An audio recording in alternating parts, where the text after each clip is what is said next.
Oh my god. Welcome back, everybody, to Valentine's Day Stream 2024. It's still ongoing. Holy shit. Oh boy, what is next? I gotta get my list up. What are next?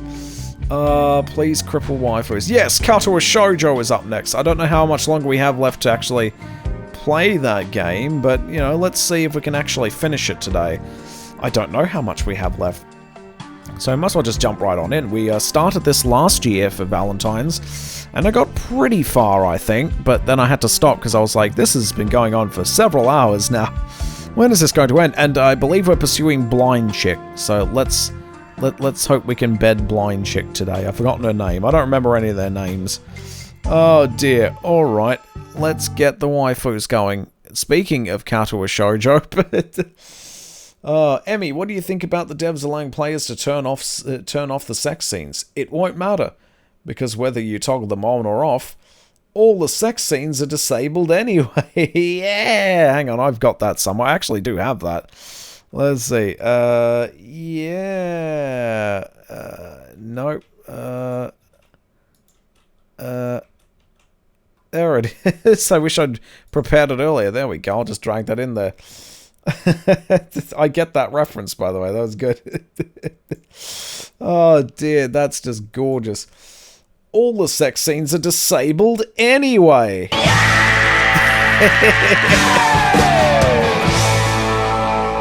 Oh, I love it. Alright. Jesus Christ. Alright, let's get the game up. Why not? Oh boy, let's go. Because I'm thinking blind girl, not only is she hot, but she's also, you know, I mean, she's blind, so there's a lot you can do with that. Oh, we got to change chats over as well. Hang on. Oh, there we go. 4x3 chat is in. I'll make sure it works. Let's just drop a quote in for funsies. I cannot afford to be Chris Hansen today, by Joe's Guy, February 5th, 2021. No, I really can't. I really fucking can't. Is everyone above age in this game? I hope so. No. Just go away, Chris Hansen. We don't know that yet. We don't know that. Alrighty. So, let's have a look and see. When was this game made? Is there a date on it? Extras. Jukebox. Gallery. Library. Cinema? Ooh. There are cinemas? Oh. Oh yeah, because I'm dying and shit. This is the opening cutscene. So, just to get everyone up to speed again, this game is about a guy who tried to chat up the woman of his dreams, and then she's so sexy that she gave me a heart attack, and now I'm dying. So now I'm in a school full of crippled people, even though I just have a heart problem. I just have a heart condition, but I'm with all of these disabled people. I'm disabled, and you know, some of them are waifus. Some of them are waifus, and they're good. So why not? Why not, indeed? Okie dokie. Oh. FMV animation by Mike Incel. I didn't read the last name. This game is it's kind of interesting. Ooh, I like the CGI cutscenes. They actually put a lot of effort into this shit. Oh, bro got the world's worst isekai. Oh, story of my life. Story of my life. I'm gonna die because of that stupid woman. Alright, well. On the other hand, though, oh, there's like multiple cinemas. Nice. Let's have a look at our gallery here. We've got, yeah, there she is. Damn thought, almost bloody killed me. Apparently you can't go back and romance her, unfortunately. You can't do that. I looked it up last year and I was like, oh, well, never mind. So here's our cast of characters. Well, some of them. Actually, not many of them. There's Burnt Face Waifu. And that's about it. I don't recognize the rest of them. It's just... Oh, there's the rest of them. We have Peter Griffin in the back for some reason. We've got Deaf Girl, Interpreter Girl, and that's about it, yeah. It's not the full class, though, is it? We also have Emmy. She's pretty great. She's the Blade Runner. She's pretty cool. Oh, dear. She's pretty cool. What about other photos? I don't have too many photos, I guess. There we go. There's Burnt Face Girl. There we go. She got too close to a waffle iron once. And then, oh, this is the one that we're going for, or at least trying to. She can't see nothing, so she can't tell that we're hideous. It's great. Let's see. Do we know if she's, like, completely and utterly blind or just a little bit? We also have Girl with No Arms. She's kind of quirky and unusual. Not really my type, though, I don't think. She's a bit weird. We also have Deaf Girl and Blind Girl arguing about shit. I don't know. They don't like each other at all for some reason. And then we got a question mark. Yay, pills, drugs. Here we go. 20 further images are not unlocked. Evidently. Okay, we got a jukebox. We can listen to tunes as well. Okay, I can do that later on, I think. Cinema, and then you got the library. Oh, you can, like, reread some old shit or something? You can't click on any of the waifus. Emi, Hanako, Lily, Rin, or Shizune are not pickable. Invisible hat. Oh, revisiting scenes? Oh, I don't want to do that. Oh, no, I don't want to do that. How do I quit? There we go, hang on. Main menu. Okay, so you can, like, revisit things if you want to. Let's see, loading a game, though. Oh, yep, February 13th, 2023 was the last time we played. Oh, it doesn't have the year on it, but still. Yeah, it's the 12th of February this year. Let's see, which is the earliest then? Oh, here we go, playtime 15 minutes. Playtime, so I guess support is what we want, I guess? Yeah, because I remember going out at night time with these two, so yeah, I must have just left a save there. Yeah, shit, we'd been playing for 3.5 hours. Fucking hell. Alright, let's keep going then. This is the most recent one, so we'll go with this. The students roll into class for the Saturday morning session, each and every one of them sporting the tired eyes of people who have worked through the night. With only a few days left to prepare, I suppose it's not too surprising. Thankfully, we only have to suffer through classes until the lunch break, then our time is our own. Oh... Muto lurches into the class in a tired stagger. I suppose students aren't the only people here that enjoy their late Friday nights. Without saying a word, he scrawls some page and question numbers on the board and slumps down at his desk. It's completely atypical behavior for him, but it appears that no one in the class is going to call him out on it. Wordlessly, the students shuffle their textbooks into position and get to work. Not wanting to break the trend, I do the same. Fatigue has made the class antisocial. Not a peep is heard during the ruffling papers. That can partly be attributed to the 2 empty seats beside me. For some reason, Misha and Shizune aren't present. Probably doing council work for the festival? Well, it's pretty quiet without Misha present. Oh yeah, she's always shouting. I hate that one. I wonder if she was born as rowdy as she is, or if she's making up for Shizune's lack of voice. Nakai, can I speak with you for a moment? Oh shit, I'm in trouble. I'm so engrossed in thinking about Misha that I don't even notice Muto approaching my desk. Why are we thinking about Misha? Let's not think about Misha ever again. Sure, what's this about? It's probably better if we speak outside the classroom. Uh-oh. Something about this doesn't sound too good, but I stand up and follow him out into the hallway. Muto stands in the hallway, scratching his head as if as he works out what he's trying to say, not knowing what is going on. I wait silently. So, tell me, how are things? Things? I expected Muto to be a little vague, but this is pushing the limits. You know, things. You had a week to settle in now, so how are things? Wow, we've only been at school for a week. Where's David Tennant in this game? I know. David Tennant is our teacher. He's going to teach us about wibbly-wobbly, timey-wimey things. Fine, I guess. I see, and how is your condition? The pause before condition seemed a little unnecessary. Haven't had any problems so far.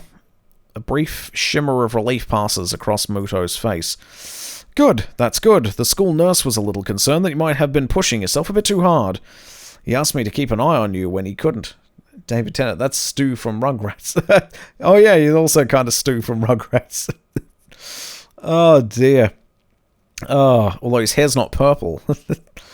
What was that? There's always that creepy pasta where they use Stu being sleep depraved and getting pudding for Angelica. That's great. He asked me to keep an eye on you when he couldn't. Okay, that makes sense. I'd ask that you don't blow us off so freely. As much as we try to give you the level of education that you get in a normal school, you have to realize that you have limits. Our goal is to make sure that you know where those limits are and how to maximize your potential within them. Do you follow me? I guess. I mean, I don't plan on doing anything stupid.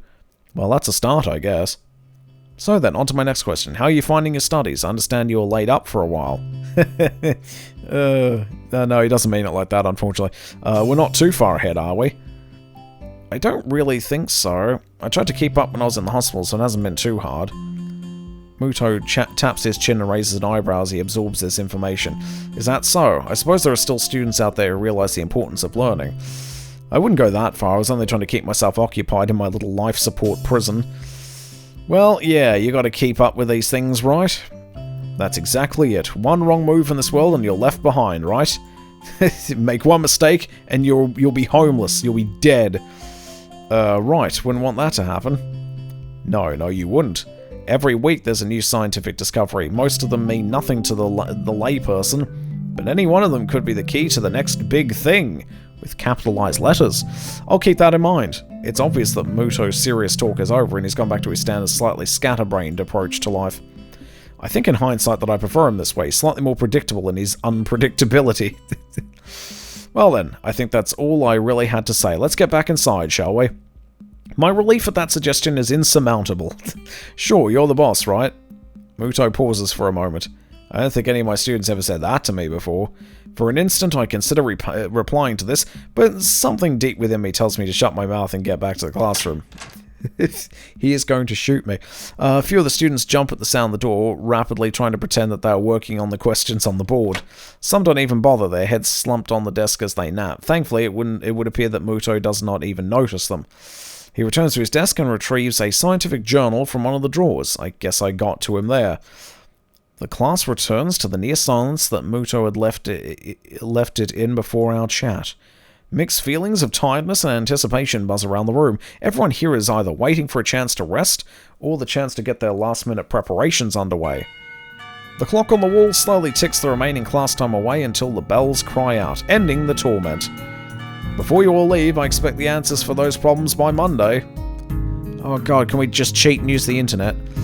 The class sighs as one, instantly regretting slacking off, but still acutely aware of the more pressing issues at hand. Like waifus, when am I going to get one of those? The classroom empties in a blink as everyone rushes to their last-minute festival preparations. I stay behind and try to quickly finish the questions so I don't have to bother with it over the rest of the weekend, with the festival and all tomorrow. It's Burnt Face Girl. Apart from me, Hanako is the only one left, obviously waiting for Lily. It's weird that Lily comes all the way to our classroom to pick her up. I expect that moving around is at least nominally harder for her than it is for Hanako. But it is none of my business, and I naturally don't ask about it from Hanako. How do I... Oh, here we go. And I better check my options real quick. Yes, disable adult content. I mean, ordinarily I'd leave it on, but you know... Keep skipping after choices, skip unread text, full screen mode. No, we're good as is. Alright, let's just keep on going then. Wait, what's playtime at? 3 hours and 41 minutes. Current scene support. Current music track daylight. Just how long is this game, honestly? It's none of my business and I naturally don't ask about it from Hanako. She's like Two-Face, it's great. Despite the relative proximity of our seats, neither tries to strike up a conversation about that or anything else either, so an oppressive silence falls upon the classroom. Time passes in silence. It's probably just 15 minutes or so, but it feels longer. I turn pages of my notebook. Hanako turns pages of the novel she's reading. My pencil lead splinters against the paper just when I was about to finish a paragraph. Sounds of my irritated sigh and subsequent fumbling around for a sharpener feel like they're breaking the mood in the classroom. Hanako keeps her eyes firmly away from my direction. Before long, Lily's tall figure appears in the doorway. Oh, hell yeah. There she is. Hanako? Her name is all that it takes to make Hanako jump up from her desk and run to Lily. Oh, weirdest threesome ever. One of them's blind and the other one has a burnt face. They talk quietly for a moment, but it isn't long before Lily leaves down the hall and Hanako idles back into the classroom, taking her seat once again. I watch Hanako out of the corner of my eye, out of sheer curiosity at the idea that the two would be separated. For a couple of minutes, she does nothing but sit with her chin in her hands, staring at the desk dejectedly. What are you moping about? The boredom evidently becomes too much for her though, her slender frame reaching into a bag and pulling out a small book. Come to think of it, that isn't the one I saw her reading at the library. She must be quite a fast reader to get through them at this rate. After about 10 minutes of restlessly shuffling in her seat and trying to read, Hanako closes her book and leaves too. As should I, since the assignment is all but finished and there's nothing else to do in the classroom. Well, you could have made out with burnt-face waifu, maybe, but still. Oh, so you think your character had a stroke and that's why he's in class? Oh no, he had a... I forgot what it was precisely, but he just had like a heart problem. But he was talking to his waifu, and he was like, "Oh, I'm going to try and break the ice and finally ask her out." And the stress was too much for her, and he passed out and nearly died. And now he's here in a school full of people with disabilities. We don't get to see our old flame again, but there are new waifus here, so I guess this will have to do. Not to have anything to do anywhere else either. Apparently this game has bad endings as well, so, you know, I could die, maybe. The school is a beehive of activity, but nobody pays me any heed. I saunter past classrooms filled with students frantically doing this and that, buzzing around like little worker bees. You wouldn't guess the school day is over. Oh dear. It's a bit quieter outside, but not by much. People zip by left and right, hurrying as quickly as they can, busy and energetic. If I went to one of these schools, I'd be asking every student what their problem was. Like, hey, you look relatively normal, what's wrong with you? I don't have a penis anymore. Accident. Epic item description from Amazon. Oh my god, what is this? Well, let's have a peek.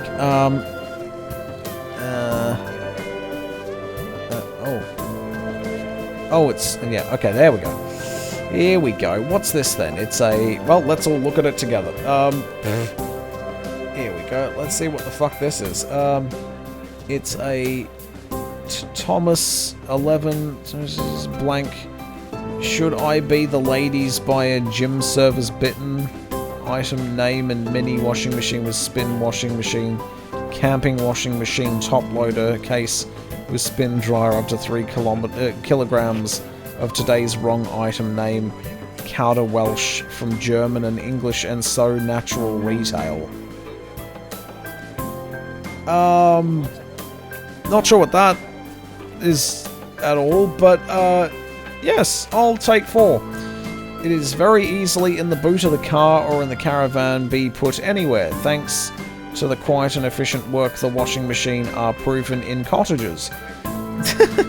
Alright, I'm so confused. Drugs were definitely involved.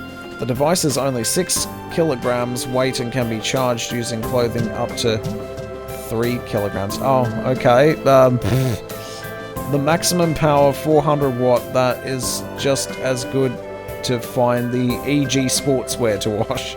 What the fuck? Use this washing machine has been designed to the electricity of and water to as little as possible. Europe? Okay. Mini washing machine is a small and lightweight... oh, this actually is written in English. Make it easy to carry. It can even be placed in a caravan. Okay. Yeah, it seems like it's normal now. But the description was odd. Hey, it's got some pretty good reviews. Not sure what the fuck that was. Let's have a look at some of the reviews. 5 stars. I bought it at £50 and it satisfies my demand. 1 star. I wouldn't recommend this item, sorry. Can't wash and spin at the same time. I think my salad spinner would do a better job. Fantastic product. Don't hesitate to buy it. I don't like writing negative reviews. However, 10 minutes after using this item, the motor failed and it stopped spinning. So it's a real item then. This is a great product. This is a great product. Oh, look at that. Look at that. This is a great product. The fuck? Oh yeah, that's great. This is a great product. This is a great product, isn't it? Fucking hell. Oh, Jesus Christ. Oh, well, they are from the United Kingdom. Oh my god. It's like whenever they say compact. Sometimes they'll say compact. There are some people in England that will say compact. This is a great product. I must say, this is a great product. Oh dear. Filler and wastewater hoses very flimsy. Camping washing machine. Purchased this for my mum. Tried this once, and it does wash the clothes, but on spinning leaves them soaking wet, they have to be wrung out by hand. It's now in a box in her cupboard. Top reviews from other countries. Oh my god, there's German, there's... Oh my goodness, it's all over the place. Any Australian reviews? No, okay, there we go. This is not the best thing. This is a great product. Oh, yes. Fucking hell, mate. Me washing machine's on fire. Oh, God. I love that just a bit too much.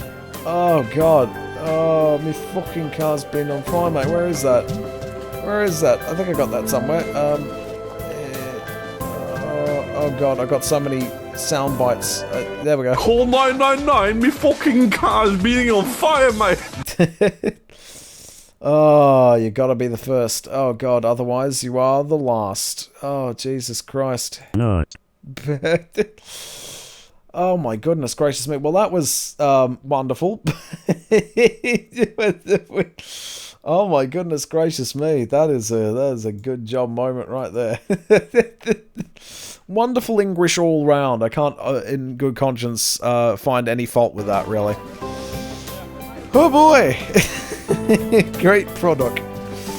I feel the opposite. Oh god, yeah, I've lost track of the game's story. I'm sure it's fine. The midday sun seems to be draining all the spirit out of my body, making it feel limp all over. Oh, you can't be limp all over, that's a bad thing. Warm, soft air flows inside my shirt, feeling like a cushion. I yawn lazily, thinking about what I do. I drop off my books at the dorms first, and then, something I haven't decided yet. Maybe Kenji is in his room? Oh, I fucking hate Kenji. Bloody pervert. Isn't he the pervert kid? On the way to the dorms, I spot Emmy coming my way. Running despite not having those weird running prosthetics on. I wave at her and she skids to a stop. Hey. Yo, Hisayo. Spatters of white and green paint adorn her nose and chin respectively, but her smile is wide as it seems it always is. Ah. She leans closer to me, amplifying the feeling she is examining me. She's missing her legs, which means she's gonna find it more difficult to escape me. What you doing? Nothing, really. I just, I don't have anything to do for the festival and everyone else seems to be doing something important. There's no paint on her face. That's true, I've been lied to. There's something wrong with my eyesight, maybe. That's perfect. Then you can help me and Rin. Oh, yeah, you two have been doing things. Oh yeah, they're best friends. You got like girl with no legs, and her best friend is Rin, who is girl with no arms. I think we said that. Like if you had Rin, no, if you have Emmy riding piggyback on Rin's shoulders, it would be one complete person. With the festival preparations, I'm not sure if I'd be much help. That's fine. I'm not much help either. Emmy grabs my wrist and starts dragging me back inside the school quite forcefully. Oh, alright, well I guess we'll follow her. Even her walking speed is more like jogging, making me stumble over myself simply trying to keep up. The stairs slow Emmy down a little bit, maybe it's hard to climb with her legs, or maybe she's finally run out of breath. We all go the way back to the third floor and to the seniors' hallway, ending up where I left 5 minutes ago. I could just as well have stayed here waiting for Emmy had I known. So is Rin working on that mural still? That's right, she needs all kinds of paints and brushes and stuff, so I went to get them from the art classroom. And you need to help me with that. Well, Rin told me you had already helped her, so I thought you wouldn't mind. I see. So thanks to Emmy's flaky logic, here I am again collecting stuff from the art classroom for other people. Oh dear. Alright, the room is empty apart from ourselves and the lonely specks of dust floating in the air. Emmy skips straight away to the back wall, digging out a tiny crumpled piece of paper from her pocket.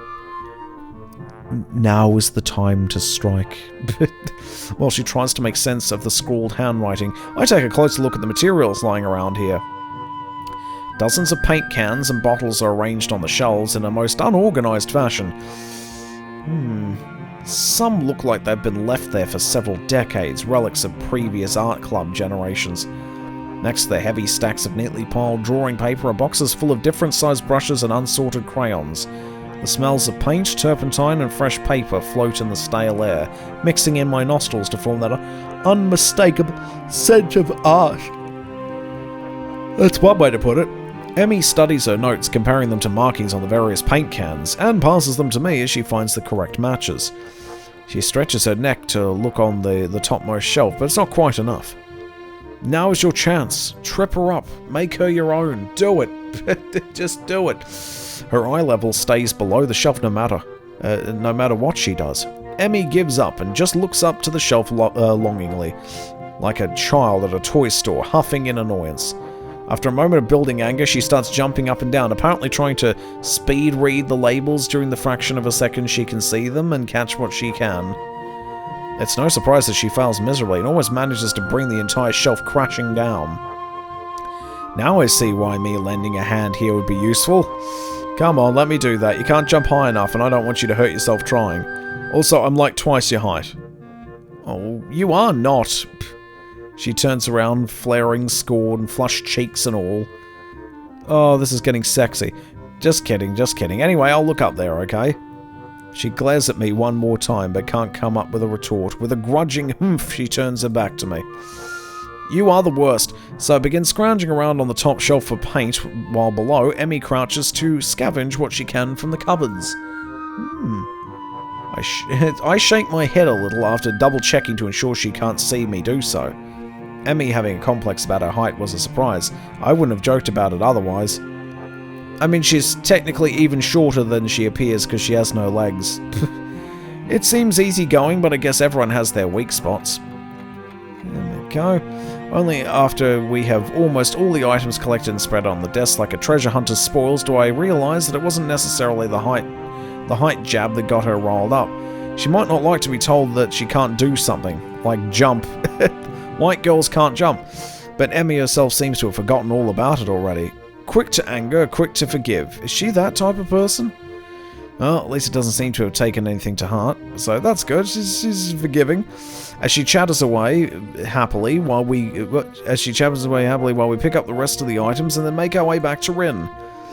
Oh boy, we haven't seen Rin today. What's she up to? I chivalrously carry a bunch of materials as we make our way towards the dormitories. I almost misread that as Doritos. I'm getting hungry. Rin is really stressed about getting her painting done. It's her own fault though, she should have started earlier. Is she gonna make it? No idea. Looks good to me, but Rin, well, you never know what's going on. I found her this morning lying in front of the dorm in a fetal position. She hadn't slept all night. I can't believe that the night nurses hadn't found her. Budget cuts, you know. And now she's painting again like crazy. Yeah, I've noticed that she comes off as kinda unhinged, so to speak. Emmy giggles at that, as well as at my likely too obvious awkwardness. I don't mind it, she's just a little weird sometimes. Oh, on that, I can agree with her. Unlike me, Emmy seems to be cool with Rin's whatever it is that feels so off about her. Still, they don't feel close like Misha and Shizune do. With them working as a single entity, sometimes it's hard to say where one ends and the other begins. Even though they're so different, just like Emmy and Rin are. And Rin is the most different of them all, different from anyone else I've met. Yeah, I guess she's a very unique person. I return to that world again, as if it encompasses Rin's personality by itself, but really it's just a substitute for a lengthy description of her oddities. Emmy giggles as I grasp about for a properly descriptive word. She's just weird. You know, earlier she spent half an hour sitting on her box and stared at her toes. She giggles again in a way that makes me think she doesn't know what's funny about it. It just is. All that time. Alright, the working area is a mess, but the mural itself has taken even more of the wall since I last saw it. The disfigured human figures have been mostly coloured in tones of red, pink, and orange. Weird, imaginary things populating the spaces in between. It looks nice. I can't think of any word that would describe the work concisely and comprehensively, so I settle on a nondescript, nice. you know, it's kind of okay. It's kind of okay. Don't I have a soundbite for that? I think I do. I should have one. Why don't I have this? Yeah. Well, that's awkward. Alright, well, I guess I'll just add it manually then. Apparently I don't have it. Alright, so I got the perfect soundbite for this moment. Okay. Let's see. There we go. It looks nice. It's a piece of shit. There we go. Oh, base Matt Berry appearance. There we go. There we go. Alright, well... Oh, hang on, I'll move that out of the way now. Boom. Okay, it looks nice. But honestly, it seems that the area around the wall becomes untidier at the same rate as the mural progresses. The ground is littered with dozens of paint cans, various art supplies, and empty soda bottles. Oh, someone likes to drink the soda pops. Rin herself is in the center of this chaos, standing there looking very cozy as if she was a natural part of the scene. Oh, that's adorable. Her pant legs have been rolled up to her knees, exposing her thin legs, which sport a drying spectrum of war paintings similar to those on Emmy's face. Oh, Emmy sprints to Rin ahead of me and gleefully jumps in front of her. I'm back! Oh, that was fast. Did you run in the corridors again? Hisao helped me. Emmy points victoriously at me. Rin turns around, following Emmy's finger with her eyes, looking at my general direction. She nods absent-mindedly at me. She looks like she hasn't slept since last night. A vacant glazed stare that's focused slightly off me, and movements like in a slow-motion movie.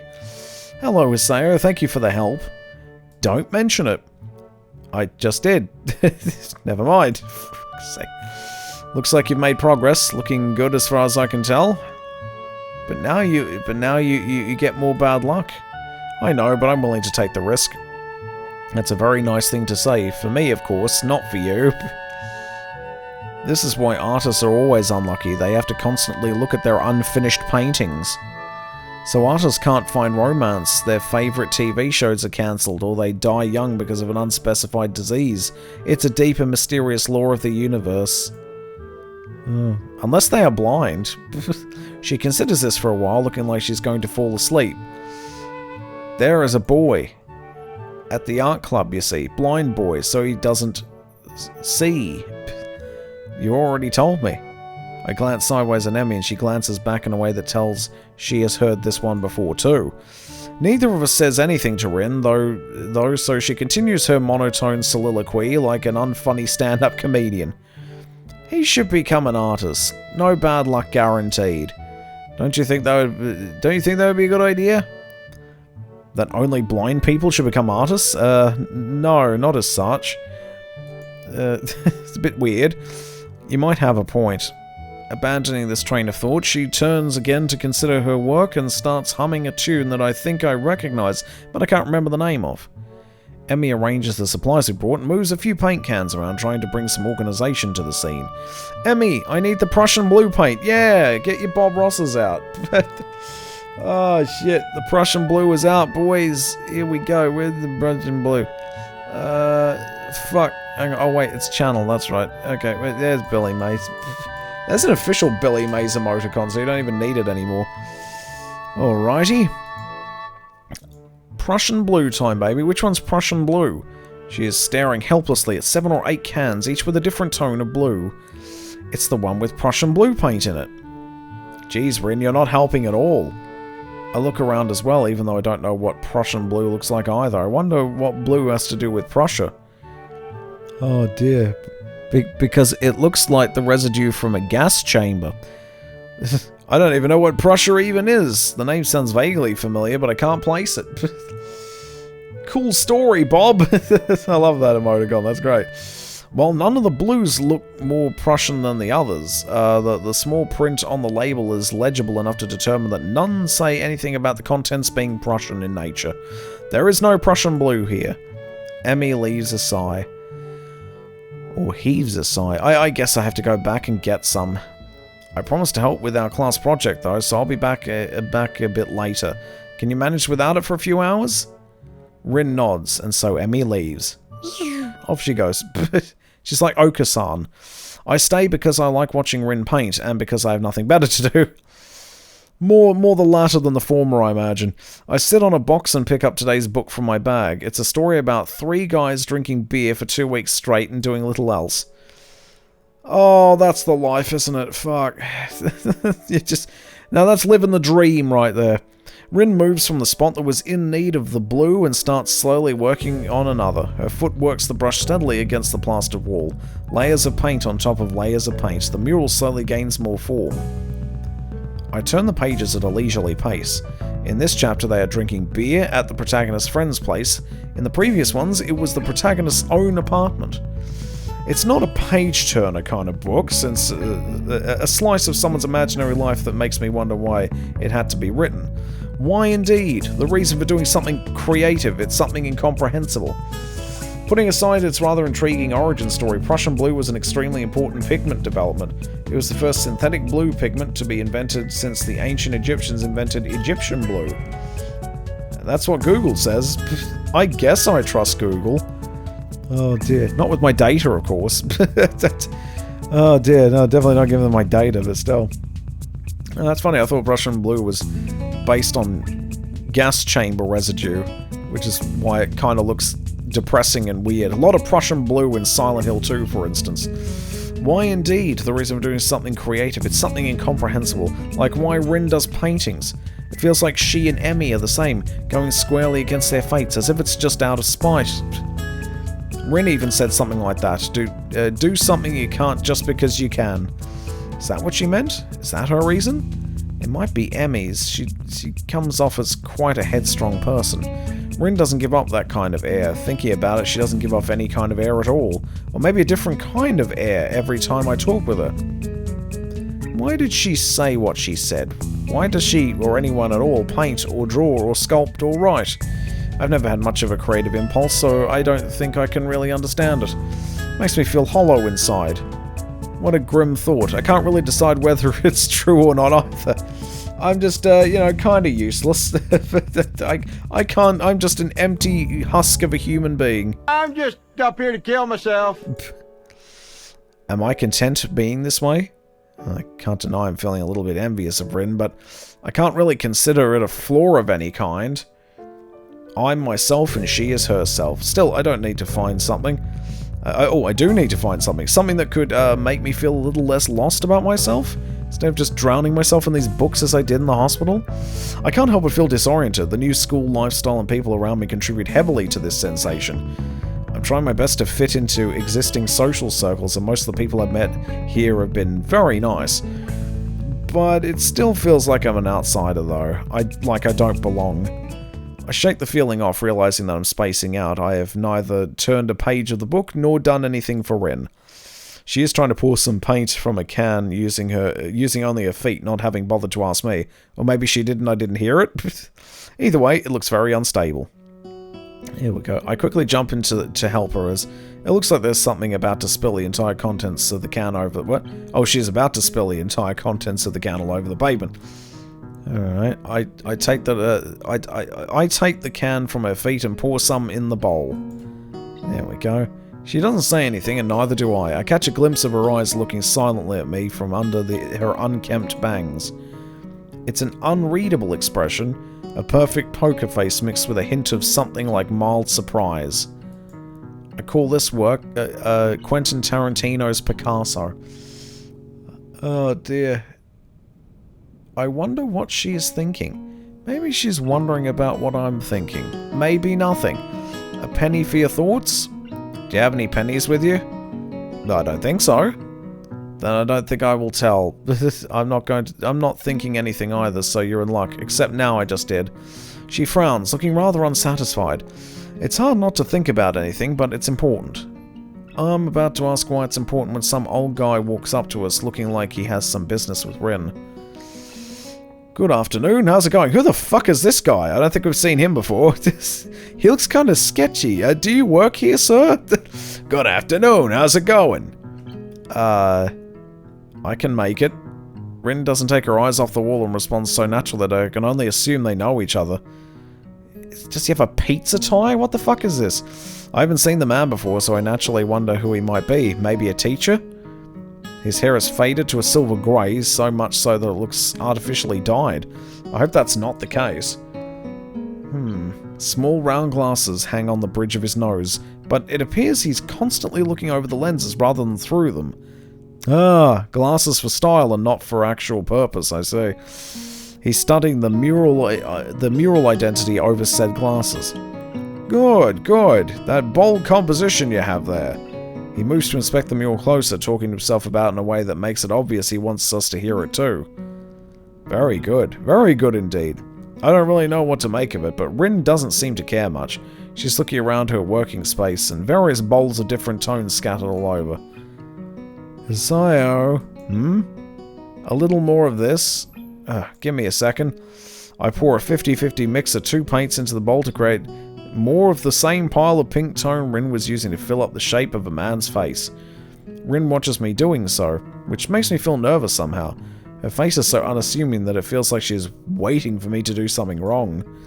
The man turns to reckon me as well, looking surprised as if he noticed my presence only just now. Maybe he did. Why, hello there, who might you be? I'm a transfer student to class 3-3, Hisaya Nakai, nice to meet you. Oh, Muto's class, eh? Well, I won't hold that against you.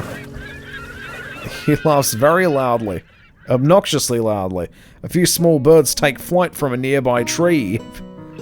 I'm Senichi Nomiya, the art teacher. So this is the art teacher. In retrospect, should have guessed that much. He even looks like one as far as first impressions go. Not really. Pizza tie. Less art teacher and more hipster wanker, but sure. How did you come to end up assisting my protege? Oh, I wish I knew. I'm interested in the art club. I'm just kind of stuck with her, I think. Shit, better save the game in case I want to do a different option at some point. Create new save state. Progress successfully saved. There we go. I don't trust you. I'm gonna check that. February 12th, that's today. Good, alright. Alright, I'm just kind of stuck with her, I think. I keep wondering that myself, the lack of anything better to do, probably. He lets out a hearty laugh, then checks his watch. I really must take my leave now. Tezuka, I'm pleased to see that this little project is going so well. I just stopped by to remind you not to run off by yourself tomorrow. I've invited certain people to the festival for you, and I'm sure they'd like to meet you as well. Also, Monday's club meeting is off since I'm going out of town. I guess you kids can do something among yourselves if you want to. He leaves, turning around flamboyantly, then walking off as dramatically as it's possible to walk. What a weird teacher. Oh dear, I'll be off too. See you soon, Rin. Holding up a hand, I turn to go up the stairs to the dorms. Maybe if I can finish reading these books today, the entirety of tomorrow will be free for the festival. That would be nice. That would be good. I'm okay with that. I'm pretty happy with that. Oh my god, new chapter. How many chapters are there? There we go. Saint Pigeon Nations. Oh wait, wrong game. no pigeons to fornicate with in this game. The next day I wake up feeling a little lightheaded. It's almost noon already. Sleeping late is fine since it's a Sunday and there are no classes. Not just a Sunday though, but the festival as well. From my window I can already see some people at the soba booth slinging noodles onto plates for people with a craving for low quality food. Yay, cheap and nasty ramen. That'll get me through the day. I throw back a handful of my morning meds and ponder how to spend the day. There'll be a few exams in the coming week, but I don't consider those as ominous as others, so I'm not as worried about them as I probably should be. With no urgent obligations regarding education, I should be free to spend the day at the festival as I like. Finishing my morning routine, I exit into the hallway, intending to go out and find something to eat. Like a waifu? We did it! I did a joke thing. Passing by his door, I decide to see what Kenji is up to today out of impulse. Oh, he better not be masturbating. I'm curious if he has any plans, since everyone is doing something. Or maybe he's killed himself. Then again, I can picture him having built a soundproof shelter in his room. That's always how these things go. You know, we're thinking about what he's doing, and when we go to his room, he's going to, like, sayori the fuck out of himself. Or masturbating. Let's guess what he might be doing when we get inside. Or possibly something like a fort, complete with no girls allowed sign. And with the girls crossed out and body crudely scrawled underneath it. Knocking on his door, which is luckily devoid of any kind of sign, I hear again the unsettling clicking of at least 10 locks being pulled back. The door opens up a crack. Who is it? Oh yeah, I forgot about you and your fucking Gryffindor scarf. You're supposed to ask that before you open the door. Oh, it's you. Damn, it's early. It's not really that early. Oh, what is it, man? Nothing. I was just gonna ask what you're gonna do today. Half the school is out there already. What? Out where? Why? What? What? Is today special? Why are they there? Who are you? Who are? I can hear them. It's loud. Don't tell me. Has the invasion begun? He suddenly looks more alarmed. What day is it, man? Yeah, I guess you can't see the big wooden booths outside and people selling stuff. What the hell are you talking about? I have my curtains closed at all times to thwart the snipers. It's the festival, you know that, right? Oh shit, that's today? Ah, damn. Oh, damn. Damn it. I can't believe I forgot. I don't have my fort finished yet. This is bad. My no girls allowed fort has not been built. This is going to be a very bad day. It's good you told me this, man. This is going to be a bad day. Oh dear. You're a wizard. Why? You're a wizard, Kenji. Not a particularly good one. You're kind of fucking weird. Oh man, they're going to be everywhere. The people outside my window socializing. Kenji rubs his temples nervously, suddenly looking very ill. Oh, it's going to be loud as hell. Damn, and I was looking to go out, I was going to go out today, but now it's ruined. Everything is ruined. This is awful. This sucks. This sucks. What the hell? This really sucks. I can't go anywhere now. There's nowhere to run. Kenji seems nervous. You could even say he's majorly freaking out. I can't believe this. So that's what today is? Damn, I couldn't even prepare for it. Shit. I couldn't even brace myself, and now it's here, and I can't do anything.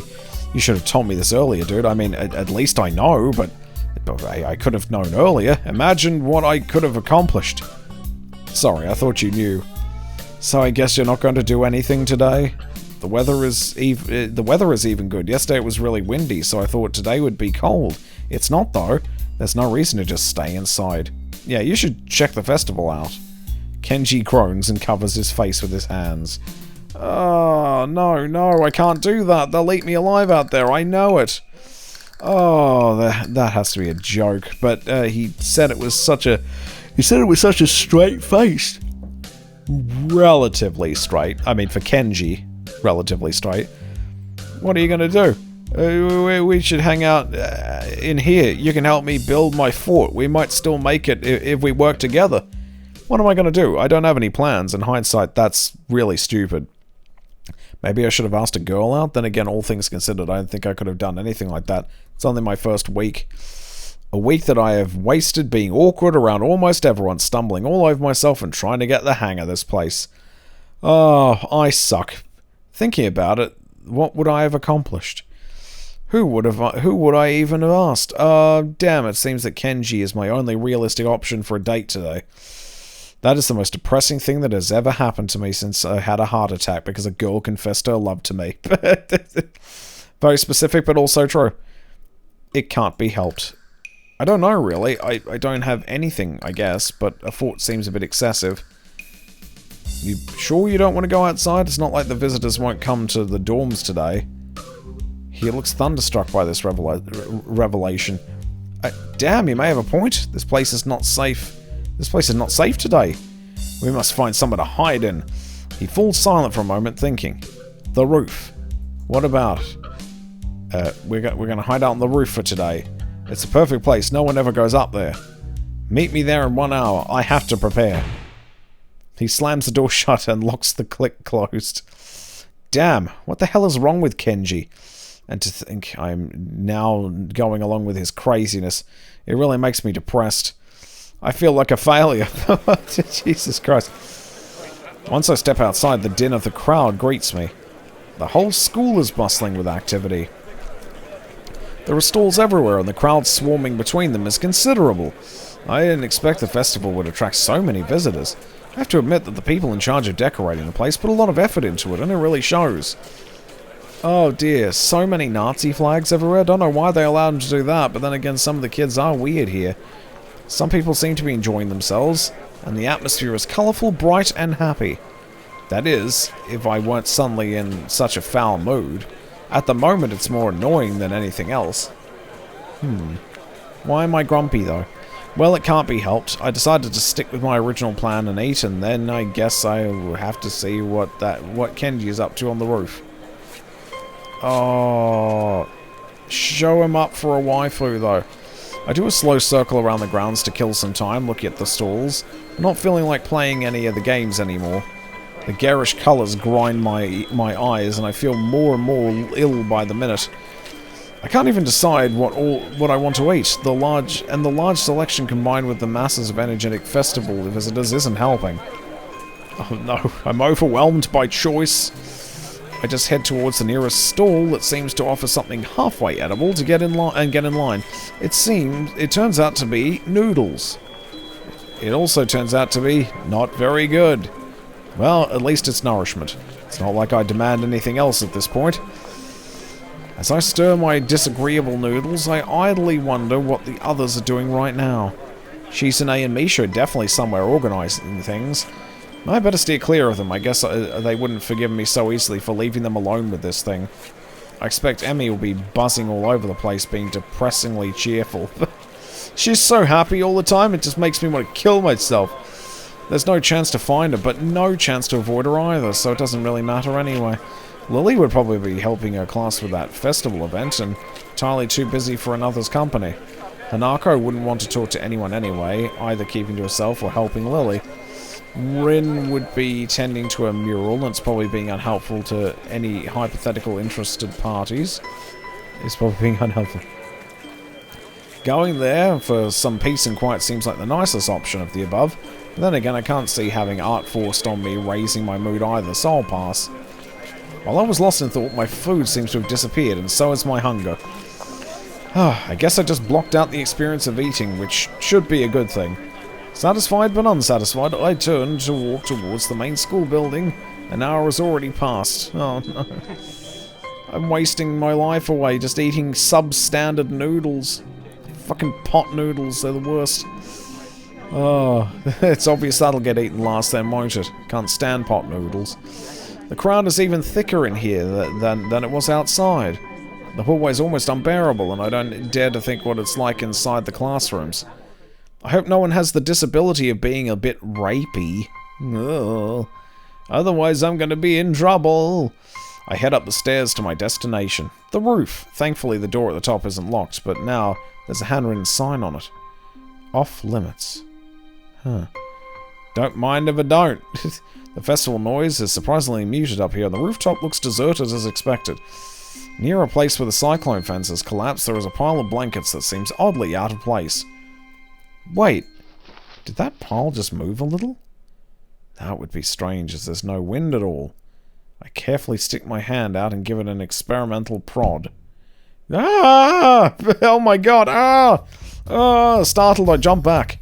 Who is it? God damn it, Kenji, it's me! Oh damn, you scared me, man. So what are we doing up here? We're having a picnic. What? Yeah, I have blankets, pretzels, and whiskey. This is the ultimate setup, man. Whiskey? Aren't you a bit too young to drink alcohol? I'm 20, you know. You're not. I am, and so are you. What? That's absurd. Hey, at least you get something out of it. All I get is this bottle of whiskey.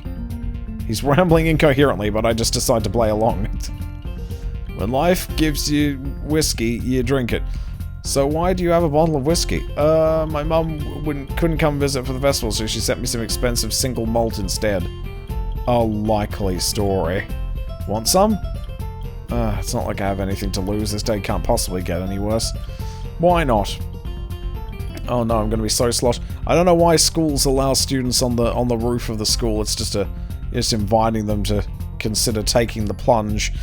We sit down on the pile of blankets Kenji apparently dragged up here. This is creepily romantic. I don't like it. He produces an almost full bottle of whiskey and passes it to me. You didn't even bring glasses. No, this is not some romantic princess picnic. What the hell, man? This is a manly picnic. No glasses. No napkins. Whiskey only. The beverage of true men. Ugh, whatever. And pretzels. I take a closer look at the bottle.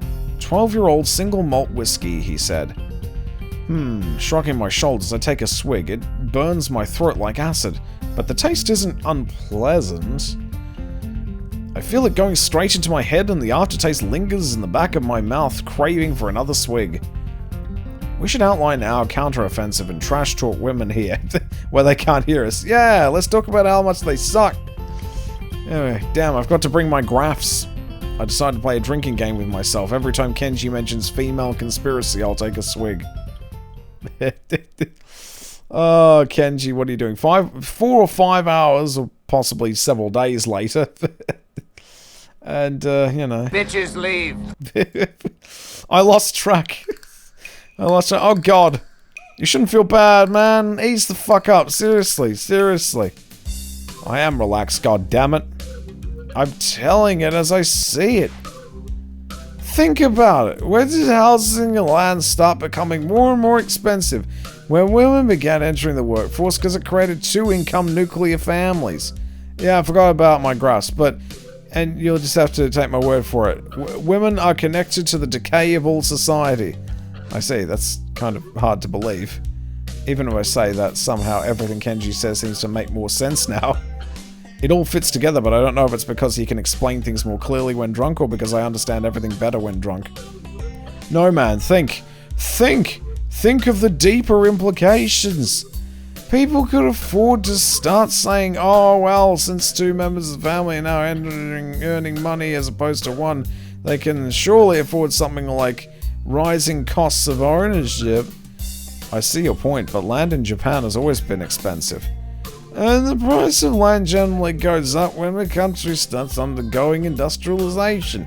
But no, it's because of women's correlation equals causation, you know. I thought correlation didn't equal causation. Well, whatever, you may be right. I'm always right. Yeah, I bet women created industrialization too to cover their tracks. How diabolical. So yeah, everyone can go fight themselves. He stands up, impressing me because I'm fairly sure I couldn't even if I wanted. He yells extremely loudly as he's lost the concept of volume. I wince at, and almost want to cover my ears. How nice it would have been if I could have been down there. But no. You see, thinking like that is a trap. You think you're missing out on something, but at the end of the road is nothing but despair. Kenji snatches back the bottle and leans back his head, attempting to pour the alcohol in his mouth, but he ends up drenching himself in it. Damn it! See, my aim is terrible, and the bad thing about drinking is that it only gets worse the longer you go. Today is the day of despair. His voice immediately drops to almost a whisper, as he starts talking much faster than before, slightly slurring his words from the whiskey. Oh, don't get too close to the edge of the building now. As he talks, he waves the bottle around, spilling some of it here and there. Yeah, I know. What was the most shocking event? You know what was the most shocking event of my life? I have a hazy recollection of him telling him about the second most shocking event in his life, which is a bird pooping on his head. I don't have particularly great expectations of this, but I nodded him to continue anyway. You wouldn't think it, but I had a girlfriend here once. I think it was last year. Yeah, I just blew your mind, huh? See, I never told that to anyone. It's true. The thought does blow my mind. Suddenly I want the bottle. I take it from Kenji and knock back as much as I can. I need more booze. I was more innocent back then, and I thought she was sane, unlike most women, but then one day we engaged in sexual intercourse, and everything changed. It was pretty okay, but then immediately following the event, that is the point of all such things, something strange and scary happened. He throws himself up against the fence, leaning on it. His eyes narrowed. I started feeling incredibly tired and sleepy. That isn't normal, man. What the fuck? I mean, normally that would be a high-tension, adrenaline-pumping moment of anyone's life, but my energy levels are dropping like a brick. It's the post-nut clarity, you dumbass. Something sinister was in the works. I could feel it. That is when I knew that women are dangerous, sapping the life force of all men, though through the one commodity that is almost solely theirs to control. Sickening. Yeah, you're better off, dude. Kenji was right. This really is the day of despair. I drink more to avoid having to process what he just said. Now I'm the last sane man in an insane world. When other people realize that there will be a war, a great war between men and the forces of feminism. But the problem is that not all men would fight on my side. Shit sucks. I could set the bar kinda low. Any men are fine, but not the dudes raised by their mum or their sister. That's for damn sure. I hate that he's making more sense as he goes along. And nobody into dick girl porn. That situation seems unlikely to me, like it would ever happen. Like it's not very likely to happen. Well, the alcohol must be working. Regardless, I still feel depressed that I'm up here today. I wasn't really looking forward to the festival with the same excitement as the rest of the school, but still. It would have been nice to have gone with someone. From up here, it certainly sounded like everyone's having fun. Maybe I'm missing out. It's just that there's no one I could have gone with. What about Lily? Or maybe there was. So many opportunities looking back on it now. I must have squandered so many of them. Damn, this is true despair. The worst part of it is that sometimes I feel like I have no choices in my life, you know? Like I never had a chance to make a decision. Shit just happens. Like it was all pre-programmed, like fate or something. Like there was no way I can have a say in what I do. Quick, ask me a question. Now. I can't really... See, this is just another example of it. Damn, shit, damn, do you see? Now when I'm trying to go against my destiny and take charge of my life, the opportunity isn't even there. Damn, man, you have failed me. Failed me for the last time, jerk. Oh, God. He slides to his knees and then falls over to his side, lying on the gravel of the roof. Hey, you okay there? No, I'm not okay. Can't you see I'm in despair? He's speaking in a sarcastic tone. Suddenly, Kenji sits up, clumsily pats himself clean, and puts his hand out towards me to reach for the bottle. I put it in his hand. What the hell? Damn, you killed almost the entire bottle. See, it's like I have no options in life. Is this how it's going to be for the rest of time? Well, I'm pretty sure it's not going to be like that for the rest of time. Whatever he's talking about, my head is spinning. I get up and lean against the fence, hoping it'll help me focus a little. Yeah, I know. We have to fight the power with all we've got. It's the only way to live. You're an alright guy. This brotherly bond is what keeps me going in these dark times. We should go trolling women sometime. This sounds like a plan? Question mark? Sure, why not? Rolling women? What? Trolling women. Trolling women. But we have to do it now before I lose this alcohol-related courage. He's gesturing wildly, madly even. I take a step backward. He takes a step forward. What's the matter with you? Not in the mood for love? To be frank, no. I take another step backward. He takes another step forward. He leans in extremely uncomfortably close. What the hell? Stop leaning in like that. It bothers me. Leaning in like what? Hey, you shouldn't lean against the fence like that. It's kind of unsafe. I try to move away from Kenji, but my balance isn't so good. Reeling from dizziness, I grab at one of the fence posts, but then I feel it give way as soon as I put weight on it. Oh, this isn't good. Though my alcohol-addled brain doesn't seem to be quite capable of registering why. Kenji's face seems to be becoming smaller, though, which is a bit of a relief. Oh, no! Much smaller, in fact, and rapidly so. There seems to be a bit of wind now. Somehow it makes me feel almost weightless. I feel dazed, like my mind has gone blank. I am falling? I see the night sky as I turn over in the air. The bottle floats out of my fingertips and disappears into thin air as I fall. I realize that this is the fitting end to a truly, truly bad day. Ooh! I are dead! So that's that. Wait, is that the ending we're getting? I didn't even get any waifus. Okay, Kenji got me killed, as I somehow knew he would. What the fuck? It's okay.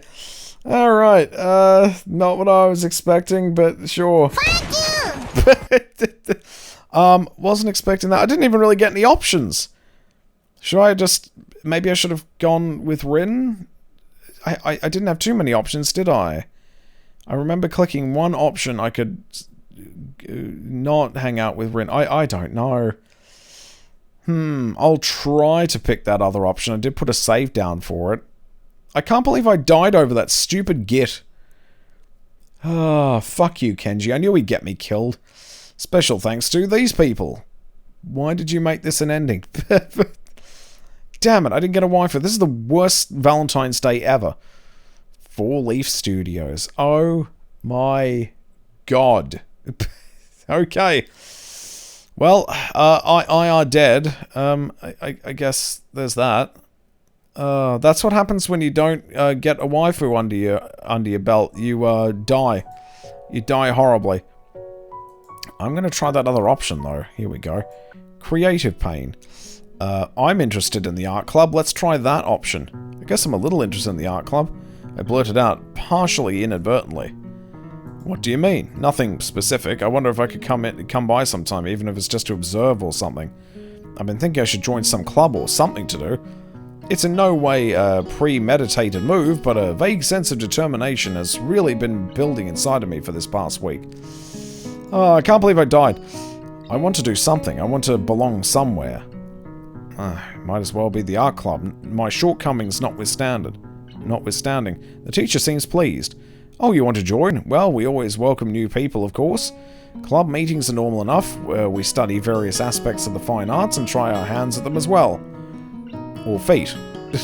He gives an embarrassed cough, but Rin doesn't seem to mind. I take a small amount of comfort from the fact that I'm not the only one with vocabulary difficulties at this school. He's such a twat. Snomiya rebounds from his faux pas by theatrically checking the time from his huge gleaming pocket watch and slaps his forehead even more theatrically. Of course he has a pocket watch, fucking hell.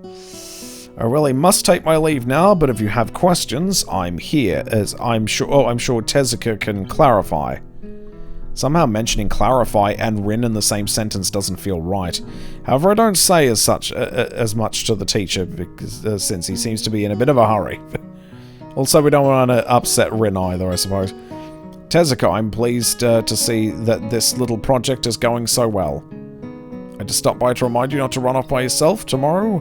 I've invited certain people to the festival. Oh, okay, it's the same thing now. Can I, if I change my fate, I don't want to be dead. Teacher leaves and we're left by ourselves again. Rin is still painting as if nothing notable happened. Since nothing in fact did, I'm left wondering what on earth is wrong with me. Art and I haven't worked well together in the past, at least judging from the grades I used to have in middle school. Maybe a club will be different than an obligatory class, who knows. I try to come up with something meaningful to ask about it, but to no avail. I'll just go to a club meeting and see how it goes. So he invited some people tomorrow just to check out your painting? He has a lot of art people friends. They like to talk about art. I think he wants me to talk about art with them. Somehow I get the feeling you aren't too thrilled about it. Rin shrugs non-committally, but it still gives an impression of her general displeasure at the idea of having to discuss her painting, or any painting, with other people. I don't really like talking about art. It is already a way to talk about talking, so why bother talking about it? I can understand that. Oh, it's Rin's crazy theme. I like this one. It's like being bored and talking about being bored because you are bored. I'm not following you. Have you ever talked about being bored? It's pointless, not very exciting. All you can really say about it is, I'm so bored. Once I spent a week trying to think of something meaningful to say about boredness. It was the most boring week I've ever had. But that's pretty fitting, don't you think? Rin gives me a look, and the laconic kind that looks like it doesn't mean anything, but does? Anyway, I don't know. I guess I just rarely can come up with anything to say about art. I mean, like, this one you're doing right now. I have no idea what to think about it, except that it looks nice. What is this painting about? It's not about anything at all. That's what I'd like to say, so I did. But that was a small lie. I said it anyway because I would kind of like it to be true. Teacher wanted me to do this, but I didn't have any ideas. I tried to have some, but nothing happened. So this is a painting without any ideas. But what are you painting then? No idea. Come to think of it, I think I'd call this no idea. And now I started thinking again. This is bad. Oh no, what's wrong? She shakes her head vigorously for a while, trying to shake thinking out of her head. That amber red hair flies wildly around. This is why I had Emmy help me. She makes it easy to not think about anything. You know how she just talks and talks and talks for about nothing for hours? It's like her head is made of bubblegum foam bath jelly. You're kind of the same, but not really. It's very helpful if you stay here. I'm not sure if that's a compliment or not. It's probably neither, with Rin being the overtly neutral person she is. So, is there anything specific you'd like me to do to make you... What? Make me do to make you not think? Just be. That's kind of zen. So, without knowing what I should do, I just sit on an empty box and watch her continue with the painting, idly leafing the pages of the beer-drinking book. Rin has a serene expression on her face. Her dark green eyes hiding what she might think behind them. No, wait, she's supposedly not thinking of anything, right? She quietly hums to a tune, interrupting every now and then with polite requests for more paint or another kind of brush. Her concentration is admirable, even though she seems to be sleep-deprived and under pressure to finish the job. Inch by inch, the painting gains more form. Details being added on top of details, colour entwining with each other, filling the empty spaces, growing on top of each other. I find myself thinking about inspiration and motivation to create art again. Where does one get ideas? They don't just come out of nowhere, and I don't think there are muses that magically inject some inspiration in your head. Ideas have an origin and a purpose. The more I think about it, the more I'm convinced that Rin is lying about her mural, or at least twisting the truth. Maybe she doesn't even realize it herself. You can't do anything creative without having an idea of what you're going to create. That would go against the definition. Every stroke must be decided to be drawn, even if it's made at random. Then that, too, is a conscious decision. So we're painting, even this one, must be based on having some deliberate goal or idea of what to paint. If Rin's idea is to have no idea, then, as she said, does that count as having an idea? A logical paradox. That seems to be Rin's modus operandi for most normal interactions, so it wouldn't surprise me if she hadn't even noticed this herself. I wonder if I should bring it up. But I'm not sure if I want to engage in an argument about logic with this girl. One of us would probably end up short-circuiting fairly quickly, so I discarded the thought. Rin is squirming and shuffling restlessly. Even the usual blank visage breaks occasionally into pretty difficult-looking expressions, the kind that one doesn't just come up with accidentally. Everything alright? Yes. No. My back started hurting again. This painting is too big, after all, and it's hard to paint in this position. Want to take a break? After I finish this part... Of course she doesn't take a break, and I don't bring it up again because that would be completely and utterly pointless. Rin continues her work and I stay with her. I like to watch her paint, and I'm going to be a member of the same club she's in now. Oh, as long as I don't end up with Kenji. When she declares the mural to be finished, it's already so dark that I have no idea how she can tell. There's no celebration, no general sense of job well done. Just a tired and laconic, I'm done, and then we both go to sleep. What, outside? What if we get shanked by someone? I don't think that's a good idea. Okay, hopefully we don't run into Kenji again. I do not want to fall to my death. I do not want to fall to my death. Please don't kill me again, game. I think we might be okay. The next day I wake up feeling a little lightheaded. Sleeping late just fine. It's Sunday. Okay, we'll see if this is different. Okay, throw back a handful of morning meds. This is more or less as I said. Finishing my morning routine, I exit the hallway intending to go out and find something to eat. Oh no, don't talk to Kenji. I'm curious if he has any plans since everything is Oh no. How do I avoid killing myself? No girls allowed. Oh god. Oh no. I might be stuck on this path. This might be the ending we get. I will look into it. Hang on, let's have a look at this. Whoopsie